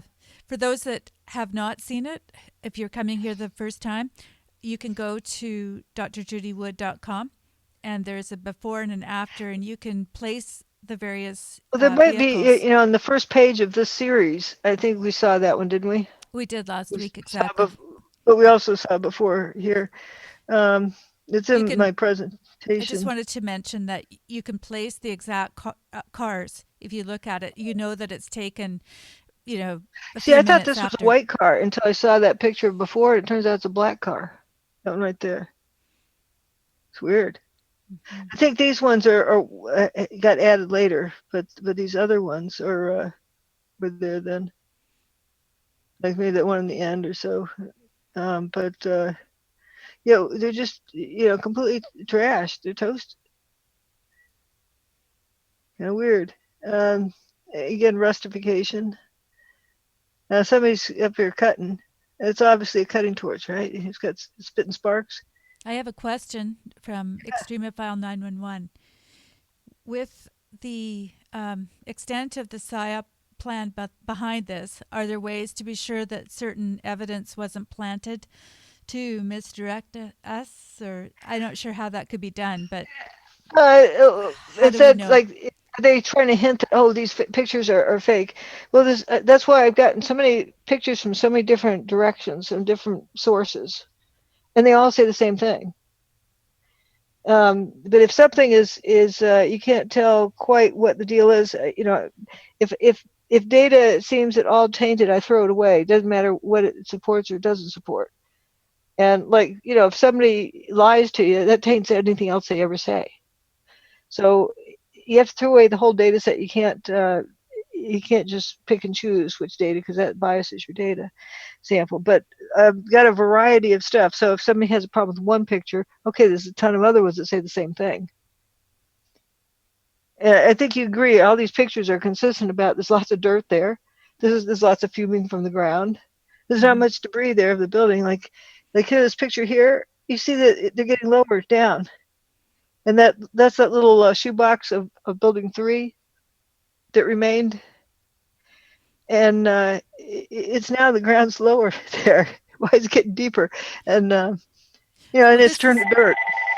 this is Let's another thing see. that people don't recognize sometimes. They don't realize that there's a phone Um, ringing. But yeah, let's see if I need to answer the phone. Okay. okay, I'm just going to turn you down for a sec. One of the things that people don't notice sometimes is, they've been told that Tower 1, Tower 2, and later Tower 7 went. Of course, a lot of people don't know that still, but uh, these towers here also went. And when you take a look at the overhead shots, there's lots of them in the book, and you can see them. Those of you that have been here have seen the topographical view. Is that what I'm thinking about? And you can actually see where the holes are in the buildings themselves, like Building 6. Oops, I've turned her down. Are you I'm back? back. I'm sorry. Had you turned down? I saw your cursor moving, but I was just letting them know that these were all the buildings disappeared to some extent or another. Right, and there's this little stub of this one left. It was a huge, a fairly good sized building. But if you look at the map, you can kind of, have a good idea of why this one need to be dustified. It's right next to the bathtub wall. You can't blow it up to bring it down. This is an interesting picture here. It is. Yeah, that's the roof of WTC1. Isn't that a cool picture? It is a cool picture. I don't think I've seen that before. Well, I don't remember it. The radio and TV antenna. But that was very well grounded. Hmm. And here's people leaving town. There they go. Oh, I just wanted to say that Extreme File says uh, that they weren't returned. They're just asking in a general way regarding So taking planted in evidence. all Well, the it's evidence. who brings it forward and how they bring it forward. Like, the big thing about thermite. Well, what is thermite? But powdered aluminum and iron oxide. Well, that's what the building is when that's the interpretation. But as for planting evidence, they don't need to plant it. And I think Andrew actually was one that pointed this out. Is about thermite. You don't even need to plant any thermite.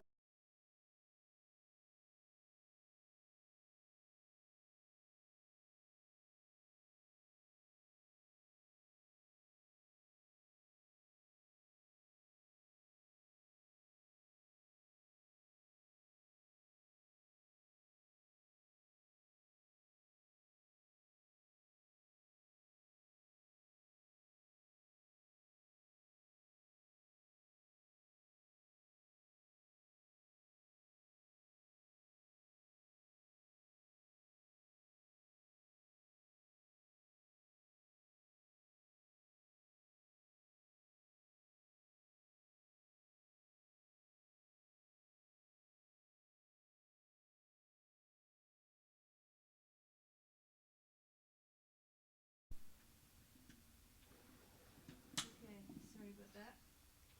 We're back, I think. The poor chickens, it's dusk and they didn't get to go out today. I've been letting them out a few minutes before bedtime. Huh. Uh, Well, I can see them out there pacing around. It's dusk. It's time they would be coming in, and they're it's probably ruined their day. Poor well, you're guys. you're 3 hours ahead of me, so I can't even see what the daylight's like. I have no window, so I'm just stuck here in front of my computer. So Anyway, I you can see apologize to people. I'm having a bit of a battery problem with one of my interfaces, but we're back. all right. So here's at least we figured out quicker this time. Yep. It's You my can see problem. the fumes coming out of the building. They just, Well, it that's a great I shot. That call that lather. It's very dense fumes coming out. man, As after Tower 2 goes poof, it's like they crank up the knob on stuff coming out of Tower 1. It's pretty weird. It starts coming out of Tower 1 from ground to roof. Okay, and I don't know what this is. Just the lathering up ahead of time. that's such a good way of putting it. They were lathering. Yeah, that's what it looks like, hitting soap suds on it, lathering up. Right, it does look like there's some fuzzy blobs like on the side here. Huh. But I didn't make a big deal about those. It's just interesting to note, like who knows what it is, but something's happening there. And here's another. It's this silly string. Do you remember that toy? I don't know if they still make it. Spray can, and this comes out like string. I They call it actually silly have string. some, scary to say, but I do have some in my supply. Oh, okay, and it doesn't look like it's like different, squirting out and falling down. That was another phenomenon I saw. Is the silly string thing. And when I saw the video clip of Mount St. Helens, they were in there too, which is weird. It is weird. There's a And question. Uh, it's just a phenomenon that I don't know what it is, but there's something weird going, that it does. Christophe wants to know if you sometimes go back to take a look at your full collection of pictures to see if you can find anything that has escaped your view. I often, have looked over stuff, but I looked over stuff so much that when I did put the book together, it's pretty much covered there. But still looking it back, and I've looked at this in a long time. It's a nice walk down memory lane about how thorough I was when I was looking at this stuff. And all of these pictures in the different series I did. Why would the truthers be told not to look at my website? What's wrong with looking at evidence? You don't need to read it, just looking at the pictures. But this is kind of an interesting series here. Can I just ask a question about that quickly? About looking at images, because that's what I do a lot. And most people don't actually look at images at all, but you look at them differently than I do. How long does it take you? Your pros. Oh, sir. You know what? Well, I'm I gonna. don't just say here's a job to do. I look at this one for X number of minutes and move on. No, it's more like you have categories, and you can see I have plenty of pictures that I put in these series. Some are more significant than others. Those ones, but they're all consistent. They all say the same thing. Like this may not be the best picture quality.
fumes keep going.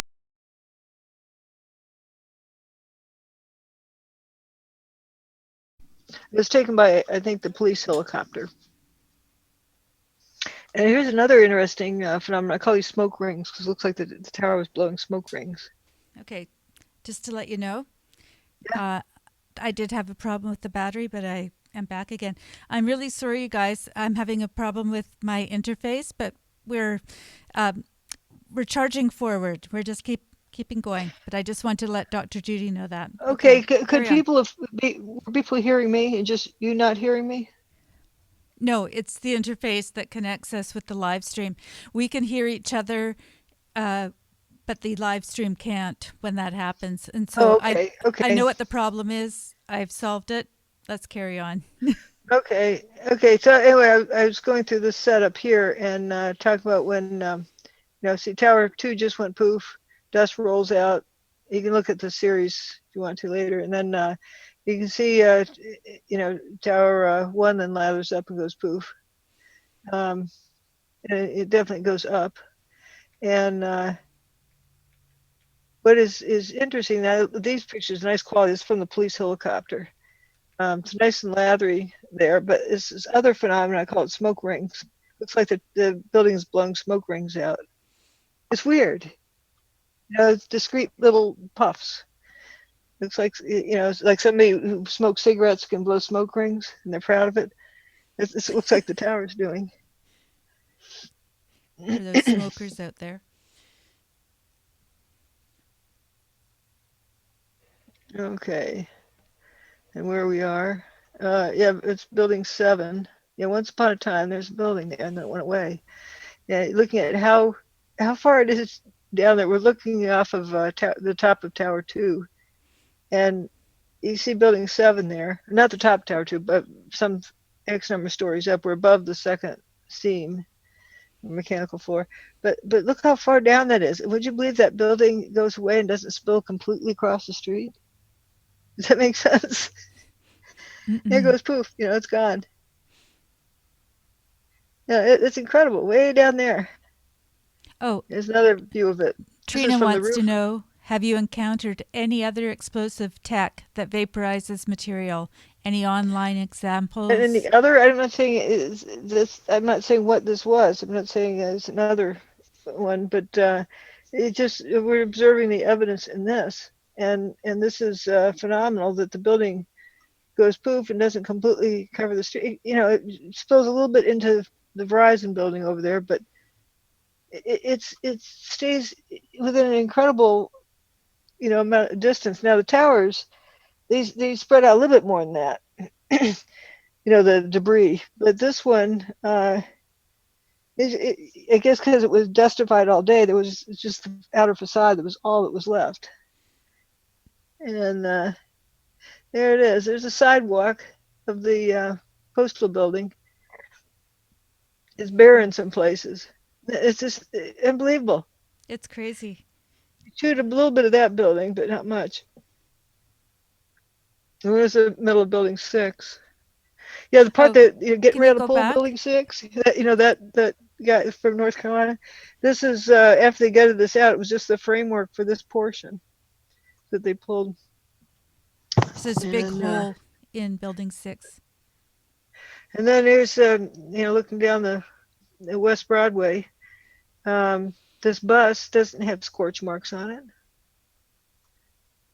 And again, that weird peeling kind of look on that van. The vehicle's abandoned in the middle of the road. So yeah, it doesn't completely spill across the street. And look from another direction. But then it becomes, a lot of dirt in it soon. Okay, It's that one. fuming quite a That's bit. building And 6. noticing that, yeah, here, it looks like a Dagwood sandwich. Look at all that dirt. And lots of dirt. Where does that dirt come from? Potted plants? Nope. They sprinkle water on the remains. Yeah, see, it's fuming.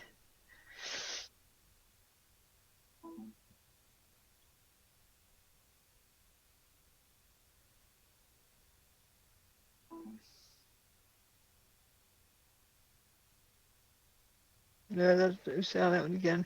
Now this is an interesting one. The pattern where it comes out here, kind of almost looks like a magnetic pattern, but it just one side from ground to roof.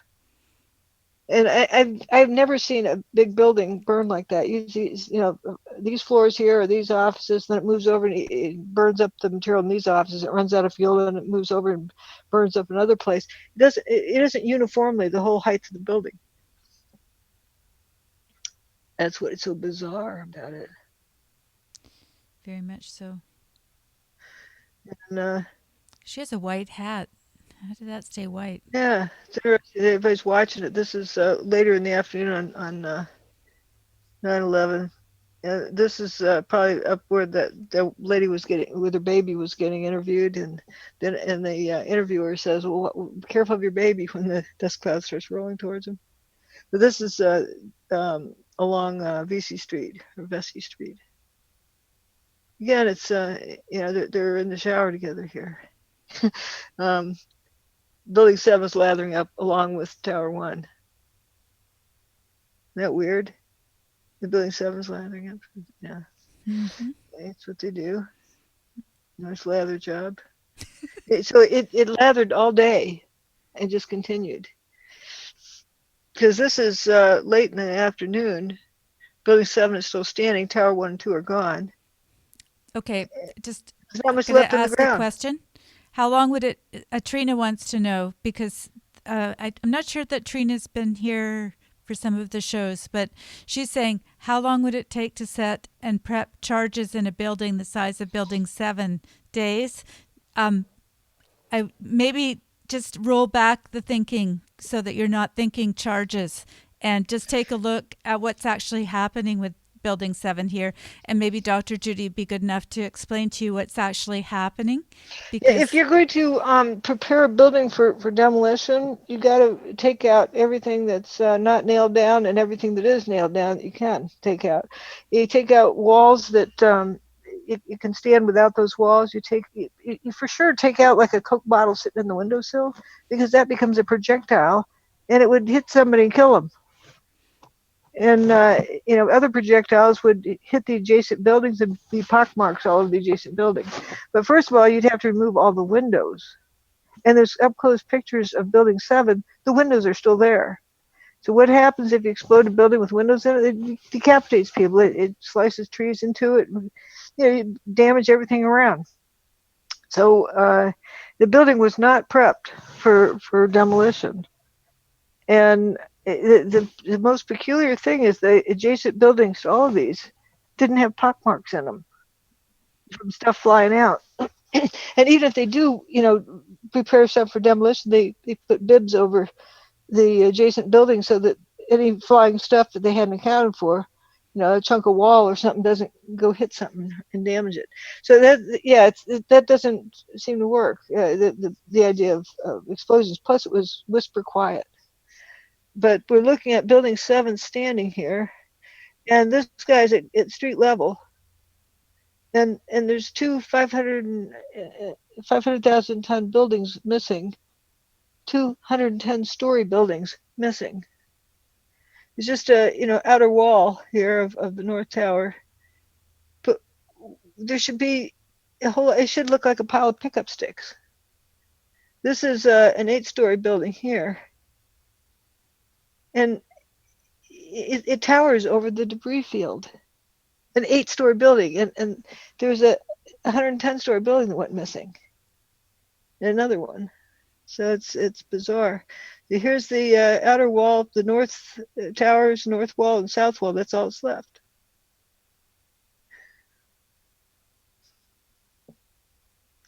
And let's see.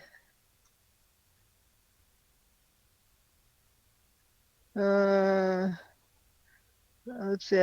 This page doesn't. Looks like the images didn't get transferred or something. they're not on the server. Yeah, I linked to something else when I moved the site. It didn't get moved with it. Let's see if I can go to Dirt 7.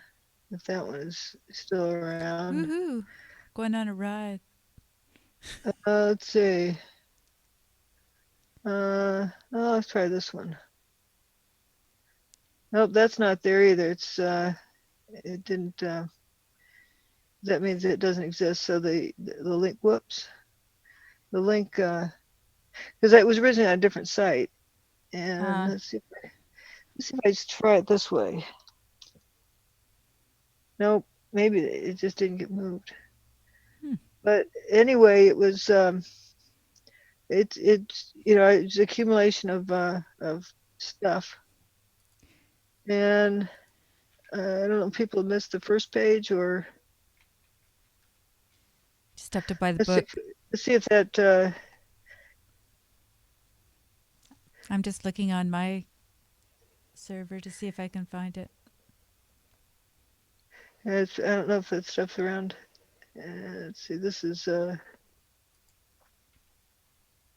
just looking to see if we found. There's the toasted car lot beforehand, and the cars are in the toasted car lot before the dust cloud rolled out. So, well, I don't know how they got there. They could have been towed there, but I doubt it. They'd have to be towed there before they got toasted, because they're not toasted yet in that picture.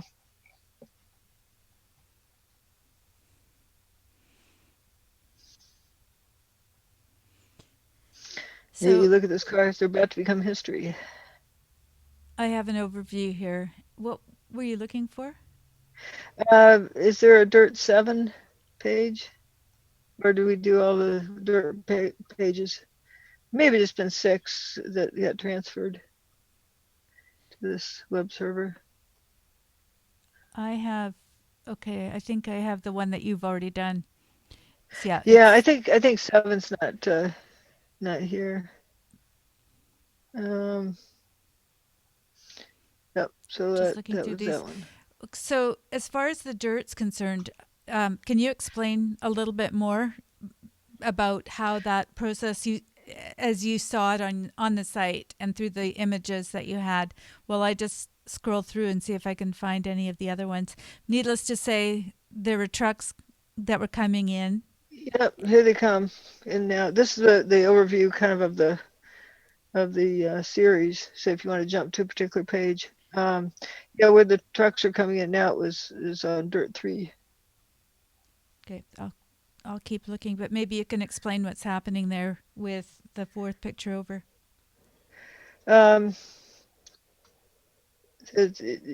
First of all, you see in this picture they've got dirt all over the ground. Like, that's fresh dirt. That isn't somebody spilled their potted plant. I mean, there's a lot of dirt there. It's more than a bucket load. It's all over here, fresh dirt, and it's probably a lot of peat in it, because that's what they use for chemical spills. They put dirt on it and then scoop the dirt up and take it away. You had dirt inside the fire truck here. It's kind of weird. In the cab. Yeah, and then it's plenty of dirt around. And dirt looks like just sprinkled, dumped on there. Where'd that dirt come from? It's like it's a dump truck. I mean, a wheelbarrow full or something, different places. But it is strange. Oh, look at all that rust there. But then when you were talking about Rudy Giuliani, when you played that piece there, those trucks were already coming in. He was saying that there's 120. He was trying to tell the people that you probably saw trucks coming in now last time. Oh, they were taking debris away in case people were thinking they were bringing dirt in. It's a weird thing to say just that, or explaining also why there wasn't very much debris left. Oh, because the dump trucks took it out. So they're giving people an answer to the question before they asked it, so they don't think. Oh, 120 dump trucks took debris out last night. Oh, no wonder why we don't see much. But here's the pedestrian, cross bridge. Why has it got so much dirt in it? How would that happen? So I'm looking at here's the other bridge. It was one just like this. So it's collapsed in, but why does it have so much dirt in it? I think you can get to Dirt 3 HTML from where you are. I'm not sure if that's From the where one I you're am, on. that's where I am. Are you? Okay, so what I'm looking at is figure 102, 103. Oh, there's 10. Well, the numbers I didn't change. Okay, I don't know where 102 and 103 are. That was 101 above. Yeah, it's just there. Oh, here's 102 and 3. Here they are. Yeah. Those ones I find really fascinating because maybe you could put that in context. I'll leave it to you. Yeah, there's dirt coming in here. We see dirt coming in. There's the dirt trucks. Here's a close-up of it. See trucks coming in. They're going southward. This is north of the complex. And here's dirt trucks going out, and this one's like just pure dirt in there. And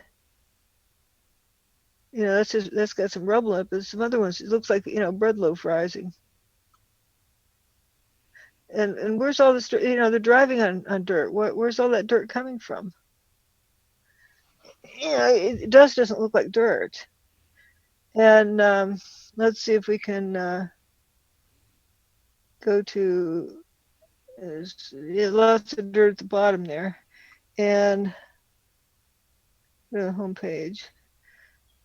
And there's might be able, if we had the first setup, first group of stuff, see if we can find there. This might be good. Just go through quickly. This is the first series. Okay, question. Yep. Trina, who was asking about the dynamics of the explosions, says, so building 7 fell in perfect collapse without prep. How? That's a long answer. It didn't fall, and it wasn't without well, you're imagining bombs in the building and trying to say it was blown up with bombs in the building, but how do you do that without bombs? And that's, you're starting with an assumption and then trying to solve an imagined problem. That's why it's important to start out with the evidence and see what the evidence says. Because otherwise you're just trying to solve an imaginary problem, and that doesn't work very well. Right, here I'm showing the cleaned out bathtub afterwards when they get the path trains back in there. It wasn't filled with dirt. It was just this, they had to take the dirt out that they brought in. It's cleaned out. There's this picture. Where is it up here? The cleaned out bathtub. Here it is. Where would the dirt have come from? It wasn't in the parking garage. There's levels all down through here. And to have mountain loads of dirt in there. So what you're saying, to clarify for people that might not understand what's happening here, is that dirt was brought in. There were 120 dump trucks that were already ordered up before the event happened. And I'm not saying that's true. I'm just saying Rudy Giuliani told us the next morning that 120 trucks went in and out of there. The dump trucks went in and out of there the night before, through the night. Right. So that answers, like, if somebody is wondering what all the traffic was with trucks, he's explaining, and he's trying to say it took debris out. But why are you taking debris out when you're trying to look for bodies? But in any case, if trucks are going in and out, might they have been bringing dirt in? Because they were doing that in other situations that you can show on. Yeah, the dirt was coming in now. I can't say for sure, but I'm saying it's a weird thing for him to be talking about. And you can say, is he covering for the idea that there wasn't much debris? Because he's saying they worked all night and that's why there's not much left. Like they're going to clean up by the end of the day today. Like they'll be working all throughout the day today. Like, okay, why wouldn't they? Are they going to try to find some survivors? So this is the process that is kind of unique in terms of how Dr. Judy thinks. And it's really helped me to look at problems differently, to see things as they become clear to me. And it's really hard because what happens is we're given a narrative, planes smacked into the buildings. They show the pictures over and over. They advertise what they want us to believe about the event. And if we don't understand that there might be another something going on other than what's advertised, then we kind of go along with that narrative, gets implanted into our head, which is the Right. psyop.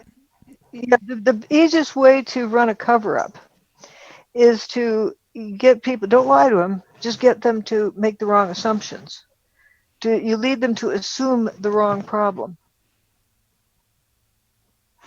And so, like Rudy Giuliani, who knows what he was exactly meaning to say? If you look at what he said about 120 dump trucks who were leaving the city, well, last night with debris or something like that, but wouldn't they have had to come in as well?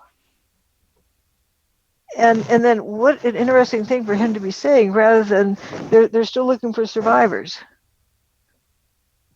and not have to. Why is he having to account for the trucks? That sticks out. It's kind of like the dog that didn't bark, kind of thing. It's a weird thing to say for his 5 minutes.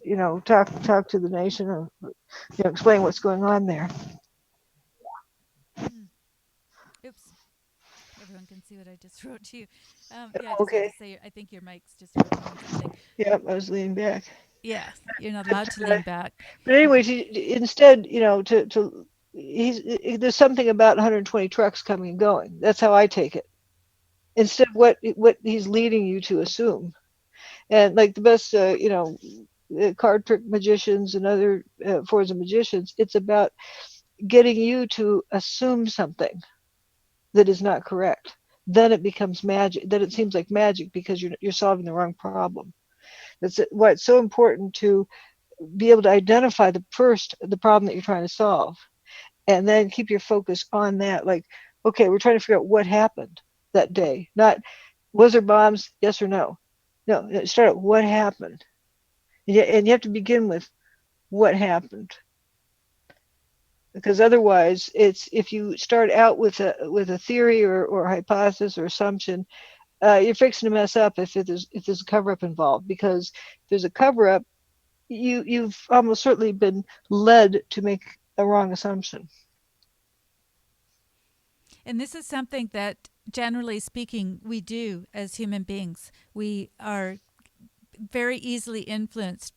Perhaps it starts when we're young, but certainly in the school system, we're taught that there's a right and wrong answer. We're supposed to get to it really fast, do these quizzes and all the rest of it. Yeah, and the faster you can get to, and the more answers you can get through, the smarter you're deemed to be. But why is that being smart? It just means you can act like a robot and spit back the same answers that they want or something like that, rather than understand processes. And there's a particular image I showed Joni a few days ago that I've had in presentations before about Colin Powell holding up this little test tube of powder in it, maybe talcum powder, who knows what, in front of the UN, talking about weapons of mass destruction. So we need to go bomb Iraq or whatever the issue was. But think about what he's showing. He's holding up this test tube of powder in it, talking about weapons of mass destruction. What does that test tube have to do with weapons of mass destruction? Is he endangering the UN by holding that up there? What happens if he drops it? No, it's a prop. The prop is designed to lead people to make the wrong assumption, to assume that there's tangible evidence of weapons of mass destruction because you saw it right there in his hand. No, you saw a prop. It's very effective, these gimmicks.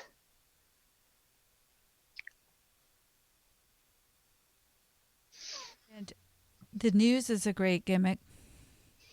Yep, that's why it's easy to not watch it, because then you don't have to work so hard to filter it and sort through, because it fills up, in at least my perspective is, it fills up my brain with useless information that gets confused with good information. So I'd rather not have that data, floating around and they're contaminating things.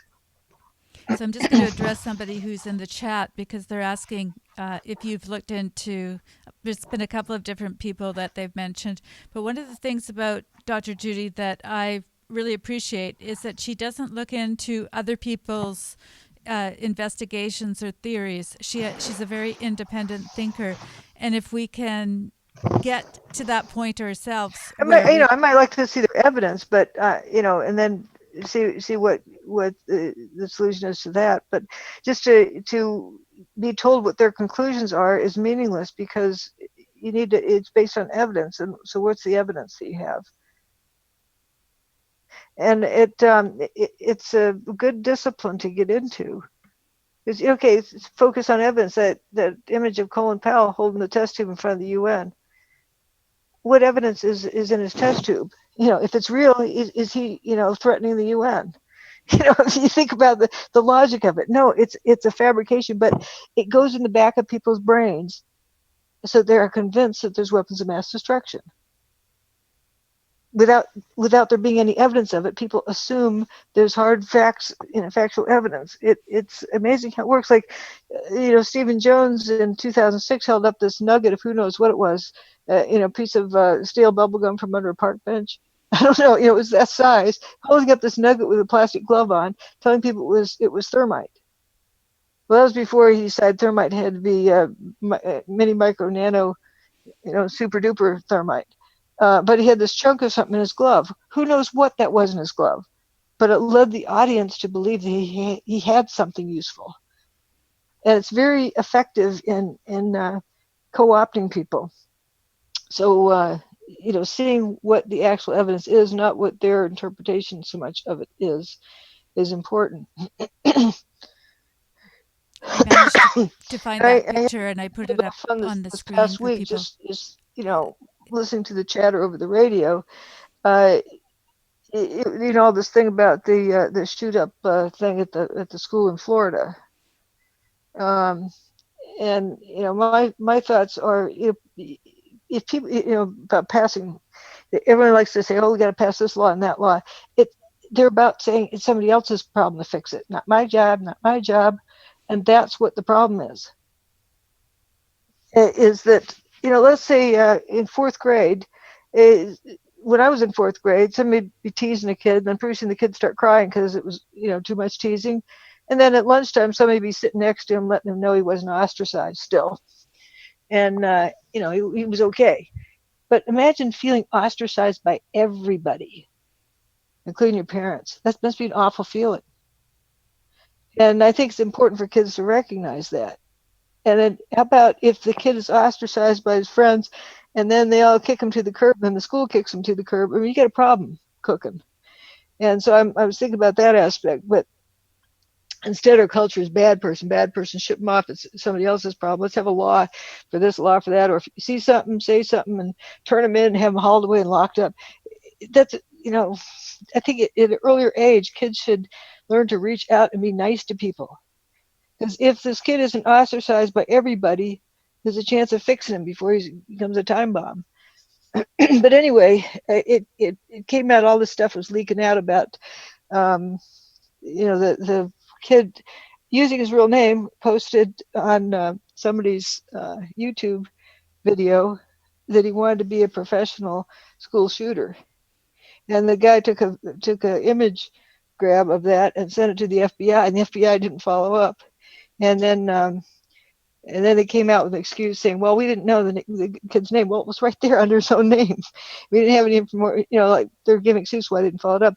Then more and more information started coming out, like at least a dozen more, maybe more than that, about times in the recent past where the FBI was notified of like this kid's gathering these guns and those guns, and they didn't follow up on it. So, okay, the obvious thing comes forward that this is going to be a big problem because of all the FBI's focus on trying to dig up dirt on Trump, and they haven't found it yet. Well, have they been so busy trying to find dirt on Trump that they aren't doing their other jobs? That's the natural question that comes to mind. I was waiting for somebody to start hammering that one, but before they could do that, you knew that they had to come up with a Trump card to stop that. No pun intended. Mm-hmm. That they had to say, oh, they're doing something, to shut up all the leaks about all the leads that they didn't follow up on. and then they were able to bury that. So this is kind of interesting how that works. That you could predict that they would have to do that. It's kind of like you're in check, and either you forfeit the game by letting your king get had, or you gotta move. So they did their best cover job by coming up with some other stuff they're doing, and but it's yeah. The problem, the biggest problem, I think, is we need to be responsible for ourselves. It's not the government's job. And if you have a true community and act like a community, and we really need to bring that back. If a kid starts getting unglued, people know to reach out to him, see what the problem is, see if they can fix it. But if instead he's ostracized, and then that just builds on itself, and they start acting out in class and they get thrown out of school, then they're really ostracized. And imagine what you would feel like if you were completely ostracized by everybody and everything. And you went into a grocery store and they laughed at you and wouldn't let you buy anything. It would be an awful feeling. And you would feel like, what the heck with this life? It would have, some negative effects like that. And one of the interesting things about cover-ups is that the first thing that people try to do who are trying to cover something up, whether it's in the schoolyard or 9/11 or whatever it is they try to ostracize people who are coming up with original ideas, like who are actually looking at the evidence and seeing that it doesn't fit. So you've got people like Dr. Judy who writes a book that is based on evidence that doesn't fit what we're all supposed to think. And now we're going to minimize that person. We're going to put them aside. We're going to shut them down. You can't work anymore. You can't follow the profession that you've been trained for. We're going to take the underpinnings out from your life, which also creates community problems, creates so many different intrinsic problems and extrinsic problems. Yeah, you have to be a very, very tough individual to deal with all that. And most people won't and will buckle. And so, I've noticed that when I was having something to do with the Fetzer group, now in Jones group, they try to put you on a pedestal to control you, and they want you to say this or say that and not say this, and they couldn't control me, and that became a real big problem. Like thou shalt not talk about John Hutchison. Like, why was that such a problem for? But well, he said he couldn't save me for what might happen to me if I didn't quit talking about it. Yeah, what was going to happen to me? That happened in the court case as well. It was the same kind of thing where, it wasn't that there wasn't good substance to what the court case was about. Oh, right. That anybody who talked about my court case, I understand, was kicked out of the AE 9/11 Truth Group just for mentioning it, because they didn't want other people to know about it. And the best way to keep somebody from spreading the information is to cut them off. I think you can relate to Trump, what he's going through right now. Yep. And but at least he has some supporters out there he knows of too, which is good. So if you find somebody who's being ostracized, at least think about what, you don't have to be their best friend, but it's just, think about what they're going through. And if somebody, like, let's say you're a fellow fourth grader, or your kid is in fourth grade and their classmate is being weird, don't encourage them to ostracize them, but they don't have to be their best friend, but to see what the problem is. Like a new kid into the school system, how a new kid would have a problem, and the other kids try to test them by teasing them or doing whatever they're going to do. But there's a good kid that will sit down and have lunch with them. And I guess here's a good example from a movie. I don't know if you all have seen that movie, Never Been Kissed, with Drew Barrymore. And she goes into this high school pretending to be a high school kid, and there's a gal that befriends her, and then towards the end they were calling her Alpo and a few other names, like she was, the other kids were teaching, and that's what did it. And the Drew Barrymore character said, "Well, I'll tell you about this girl. I came here new, and she was the only one that reached out to me to be my friend." without asking questions. And there's a lot to be said about that. Instead of the clicks are designed to put people down, and if they get too extreme, whether it's in schools or out of schools, especially in schools where kids haven't learned how to deal with it yet, but they should be allowed to sort it out, not be kept isolated until they graduate from high school, from this type of thing, but to learn how to deal with it growing up. And then it's now getting worse in like colleges. The us versus them, and you're my enemy, and I wouldn't have anything to do with you because you didn't vote for Trump, or you didn't vote for Hillary, or whatever the problem is, rather than just being able to understand what somebody else is about. Well, I think this is what the entire psyop concept is about, is that they're playing on our feelings, and it's a lot to do with the ad hominem. They'll stick to the person rather than what the person's actually trying to tell you. So rather than really listening and being part of a community and taking the time to be friends, family, etc., if the narrative doesn't fit with the one that we've already figured out in our head, well, maybe it's about Christmas in our family. Maybe we think Christmas should be a certain way, and we basically... excuse me, winter holiday, how dare you? You horrible, awful person. It's winter holiday. And I'm thinking... to separate church and state. Yeah, and I'm thinking even in a family... I'm talking about a mentality.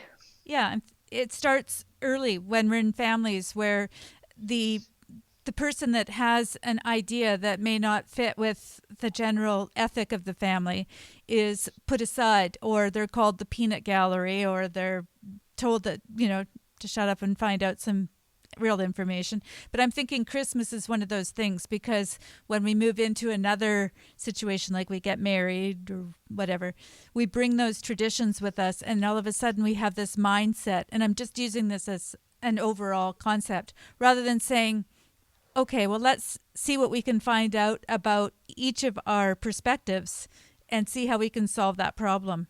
And rather than having a big set to about who wins and who loses, just like the coin toss. Gosh, how do I say it? Coin toss that we were talking about it at the beginning of the show with the athletes.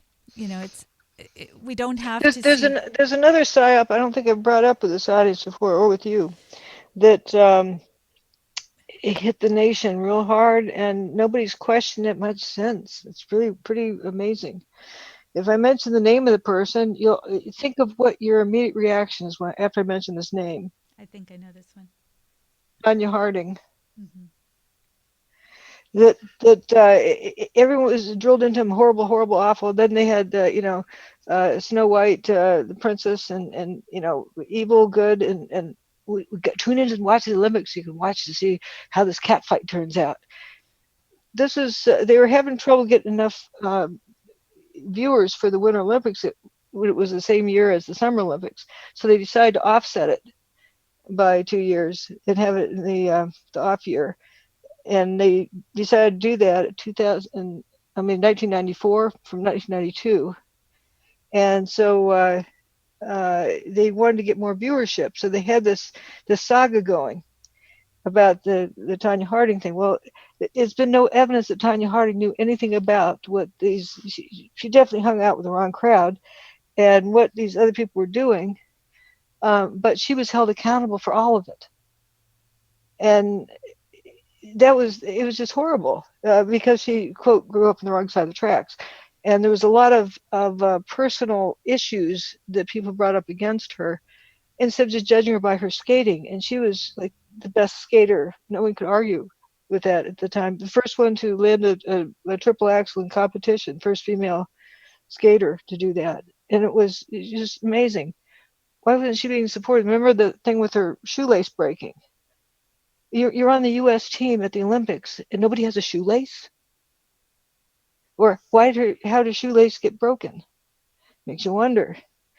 And the U.S. skating team didn't have a shoelace?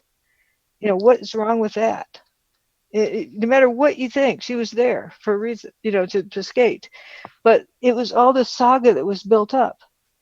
And as it turns out, how the case got broken open, I don't know how many people realize this, that this guy that wanted to be the bodyguard for all the skaters, and he was going to start a new business. He was taking a course at a community college about how to run a business, and he was bragging that he was now going to be having lots of personal security for all the skaters because they now we're going to need it. And it was that's what broke the case open. The Sean Eckert guy that if they needed protection. Remember hearing about Tanya Harding having a bodyguard? Mhm. You never heard about this stuff before, but he was drumming up business. And there's no evidence that she knew about it beforehand. Yeah, afterwards, but then what's she to do? And she lived under her husband's thumb. And apparently, the skating community said you look better if you're not, getting divorced. If you're back with your husband, then it looks better because they're really concerned with image in figure skating. But there's no evidence that she had anything to do with it. Mhm. But she's been held, like as though she physically did anything to anybody else herself. And that was a big psyop, and I think it was done to drum up more viewership for the Winter Olympics because it was getting, think about why they just move it to the off year to, sit downstream by 2 years Mhm. from the other Olympics, from the Summer Olympics. Both Madeline of them, says it's a both of them psyop in to give. 1992, and I'm then sorry. they 94 they moved to Winter ones. What was that? Sorry, go ahead. I walked on you. Yeah, what were you saying? Oh, I just said that Madeline said it's a psyop to give people someone to hate, a new bad guy. And Yep, that's a lot of how the dynamics of our culture works. And yep. that And works in Nancy family. Kerrigan was put up as flawless angel, and they enjoyed pitting the two against each other. It was gross. Hmm. And I have a lot of respect for Tanya Harding for being able to hold her head up through all of that.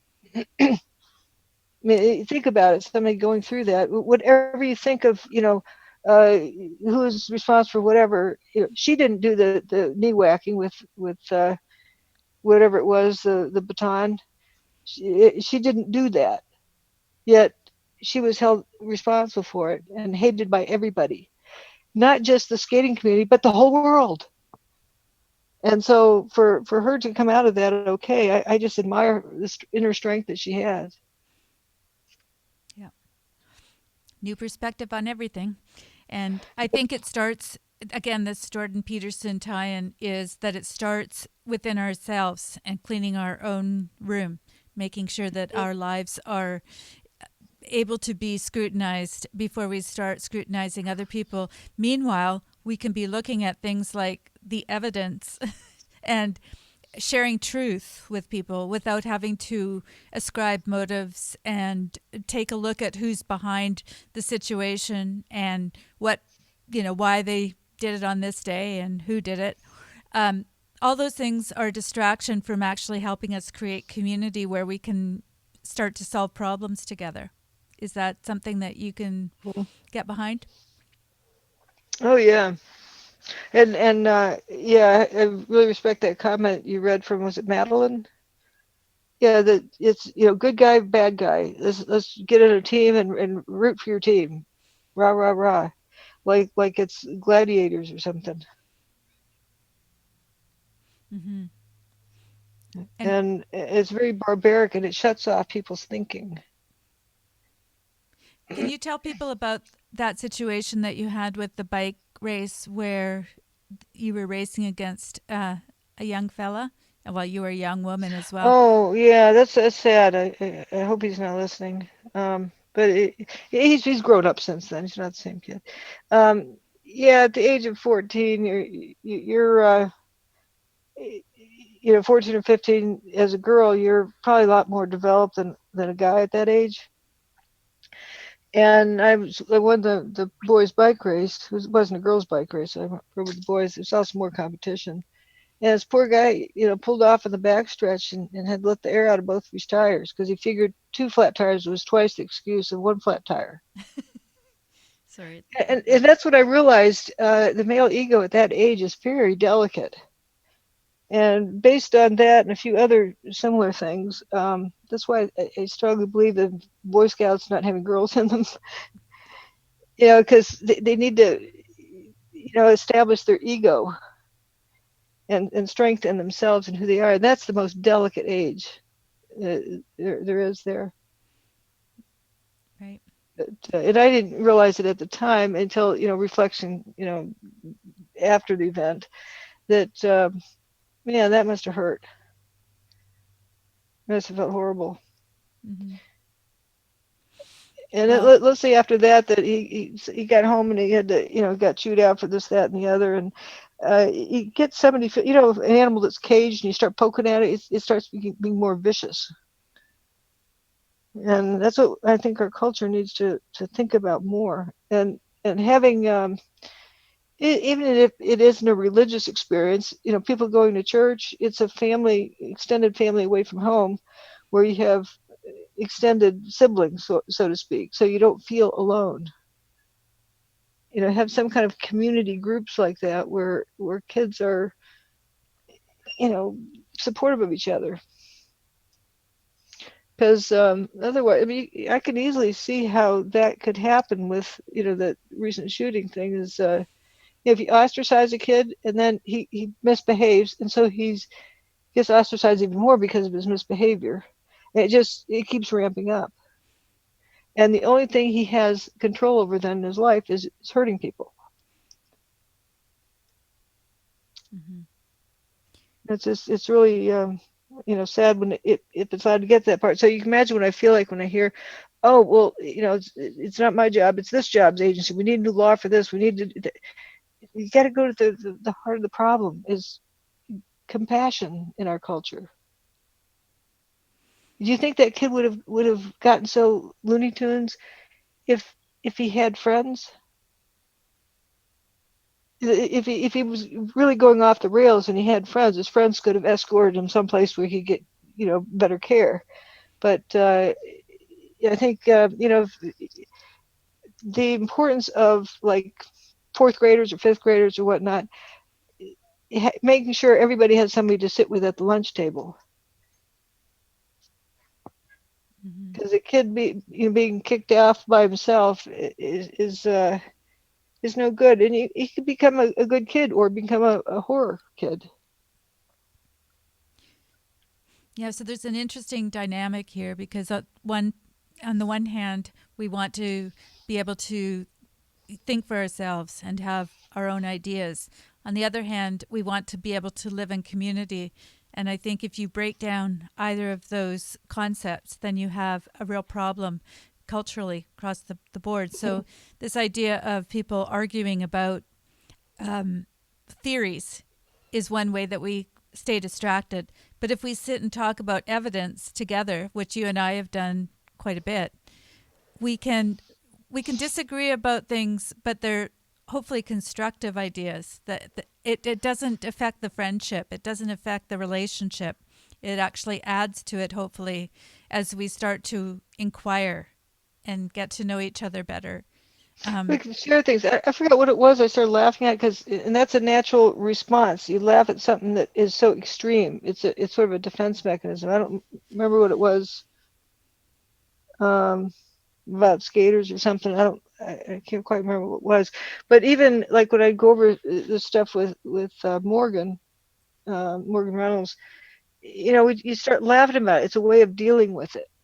Like, okay, where's the building? Where'd it go? Is it hiding? This is my favorite one I'd say. Is it hiding across the street under that hubcap?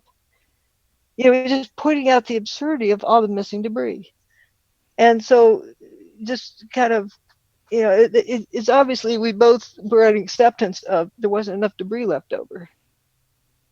Or even this picture I have on the screen, I don't know if it's still there, with the parking garage. Yeah. Like, there's the problem. Somebody was on the blue level and they thought they were on the red level. Or, just being able to join in with something like that. And actually you're then experiencing part of the scene rather than some abstract, oh, it was thermite. Well, what was it? You got to tie that into the evidence. You got to start with the evidence. And like you see those big, I can probably find them at the top of this page, those big dust ballooning things. Now this is, well, here's one, all this dust pouring out. Thermite doesn't do that.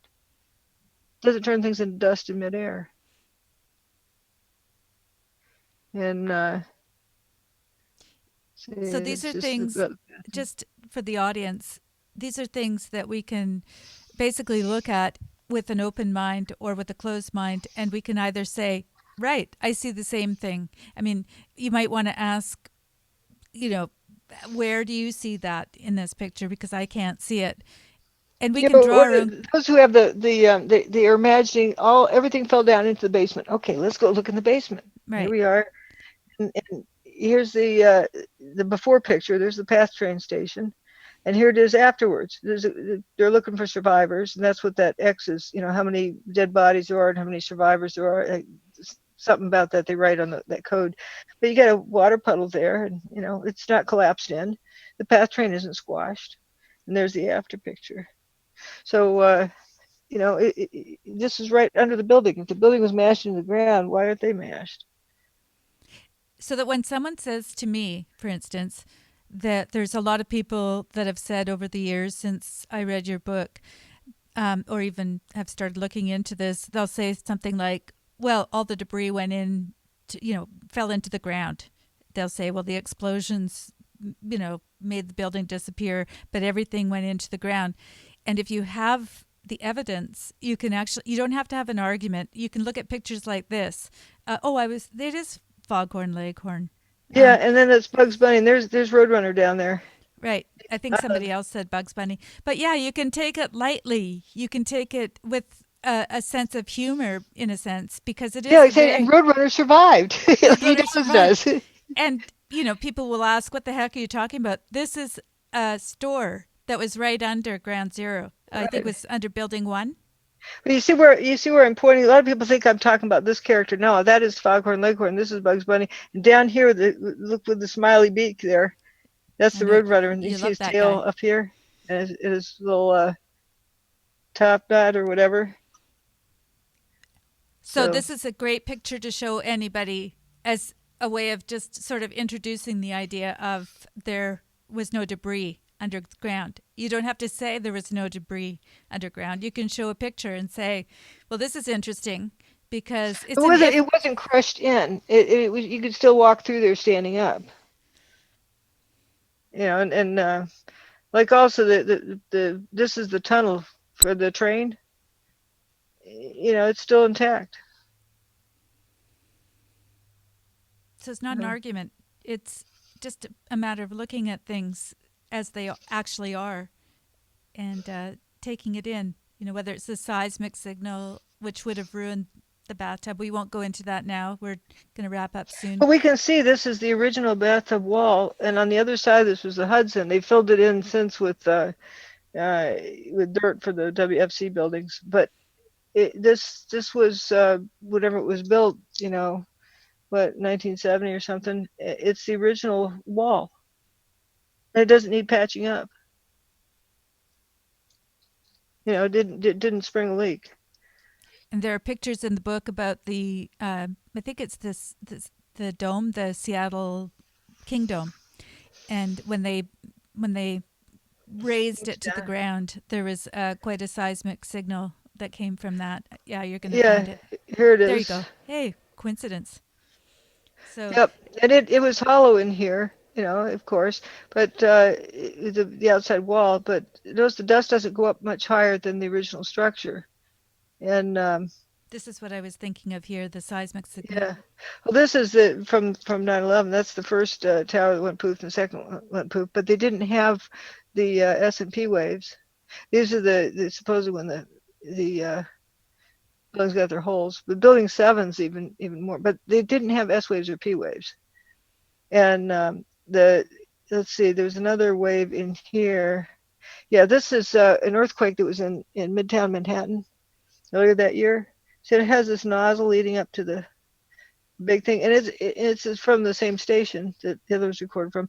But the lag time between that and that tells you how far away the epicenter is from where it was recorded. Now here's when the tower went away. You don't see that same pattern, and it's also you can see between these. It's a lot lower frequency. Than this. And it's only a surface wave. Where this is surface wave plus S wave plus P wave.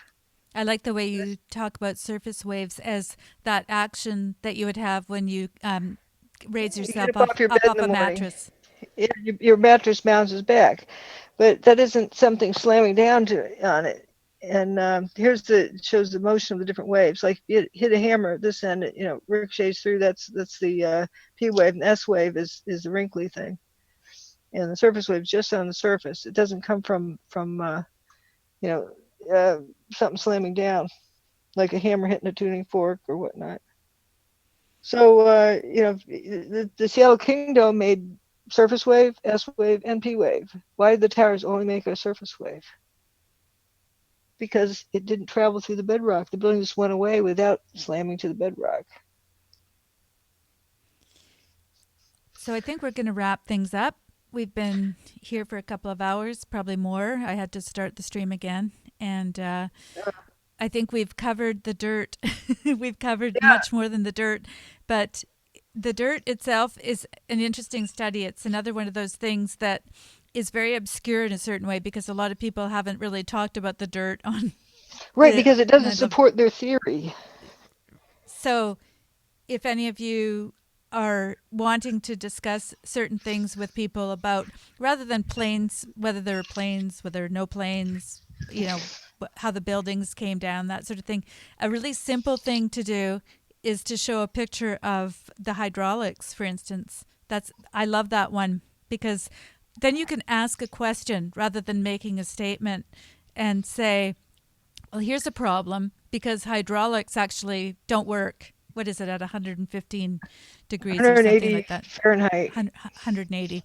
So Fahrenheit. you can show that's even the best viscosity ones for high temperatures.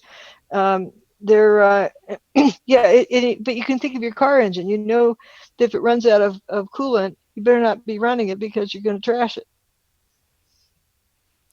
Yeah, it's helpful to break these things down into understandable units and be able to ask the other person, here's a problem that I'm having with this picture. What's wrong with this picture? It doesn't make sense based on what we know about hydraulics. But you can't just jump to the answer, quote, the answer, based on one piece of evidence. You need to, I think, what does Andrew say? He found a great quote that your result is inversely proportional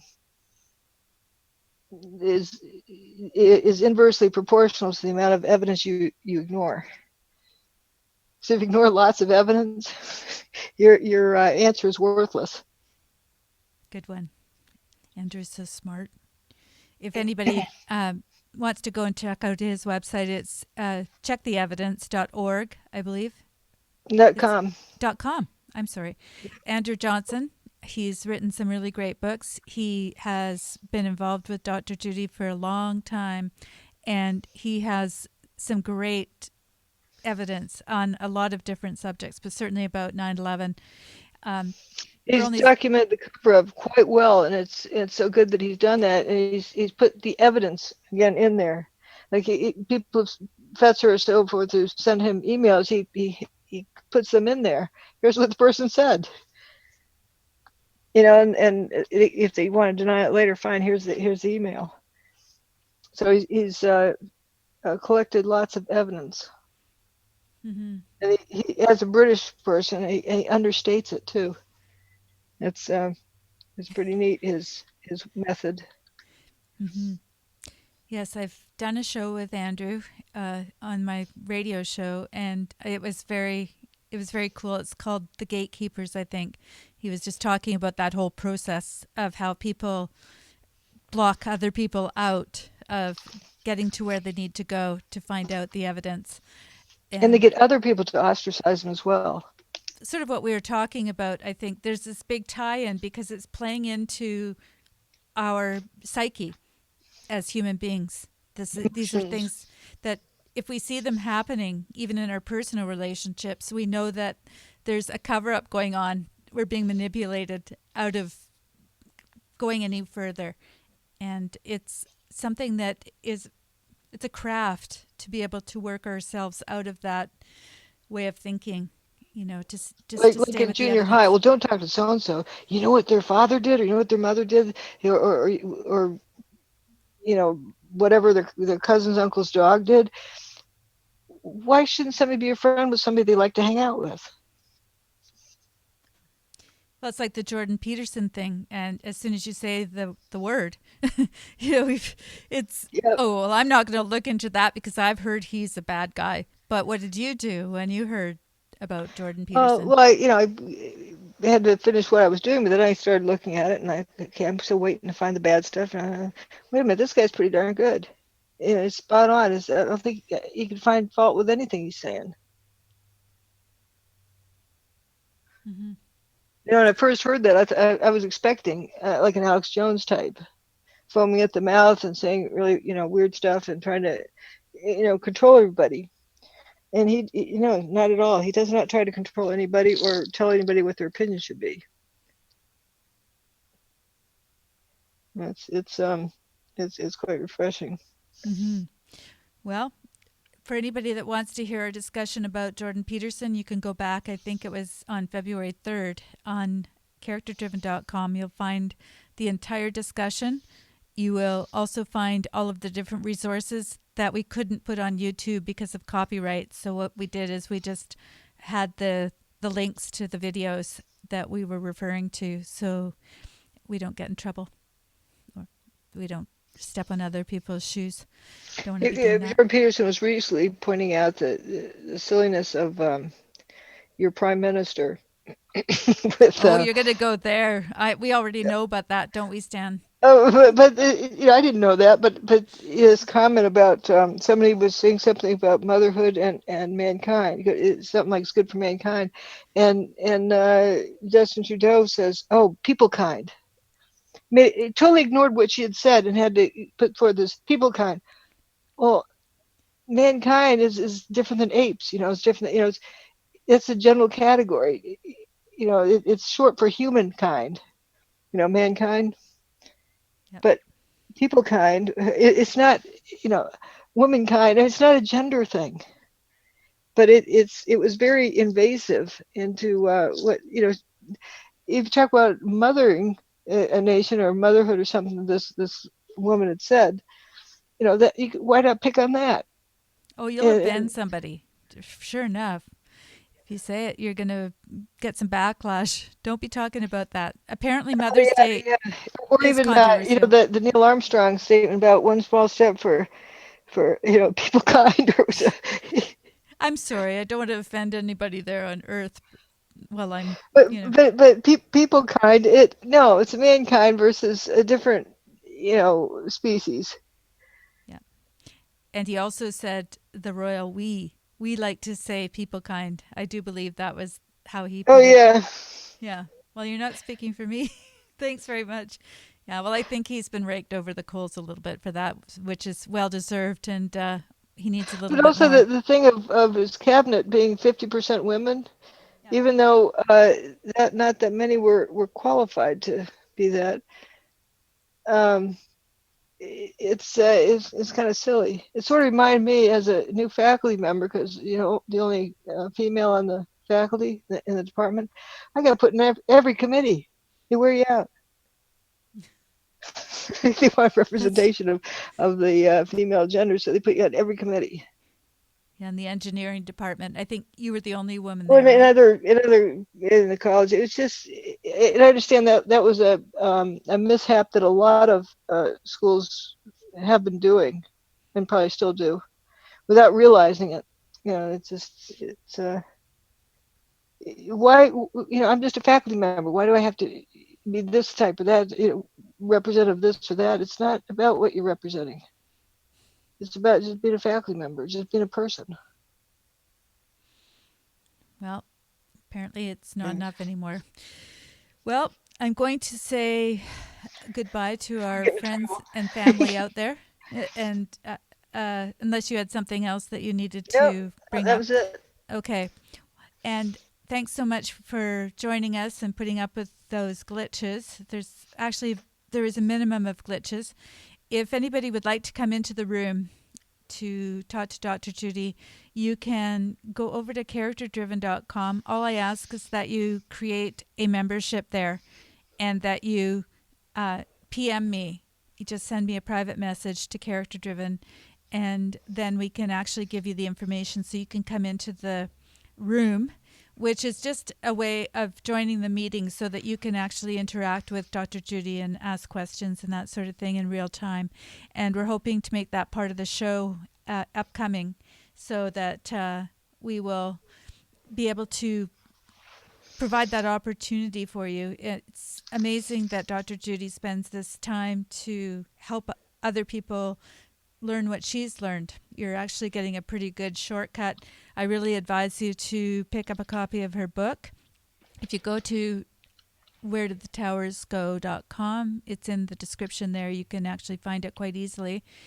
And you can, sorry, I just have to say, Madeline Q says, thank you, ladies. And then she changed it to people. People, oh, yeah.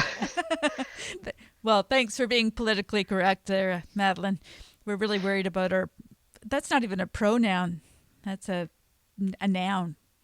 But it's to me, it's sort of dehumanizing.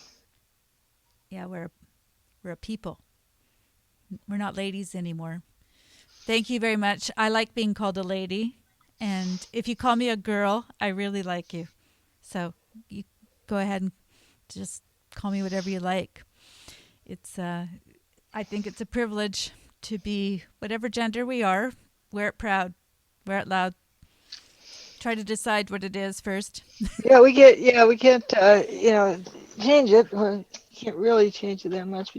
But, pick your heights. You just are as you are. Enjoy it. And enjoy who you are.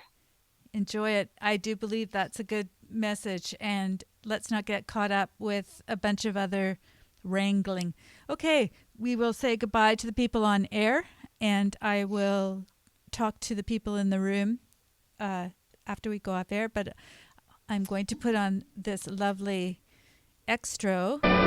One of the initial steps of the military Psyop program is directed toward the hostland military establishment itself. Since the military represents the government to the populace, their actions and attitudes can do much to create a favorable image of that government in the minds of the people. A soldier's attitude goes a long way toward implementing an effective military Psyop program.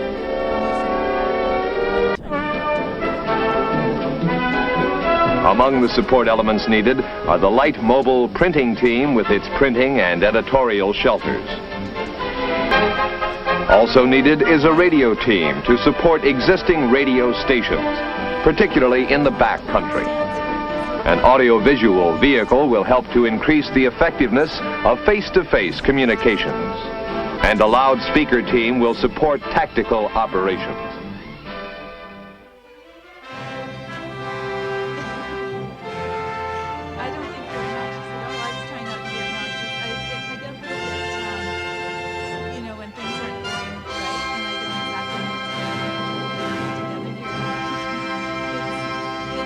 Is a two-person job at my end when that happens, but I'm sorry about that. It was a drag. I'm just going to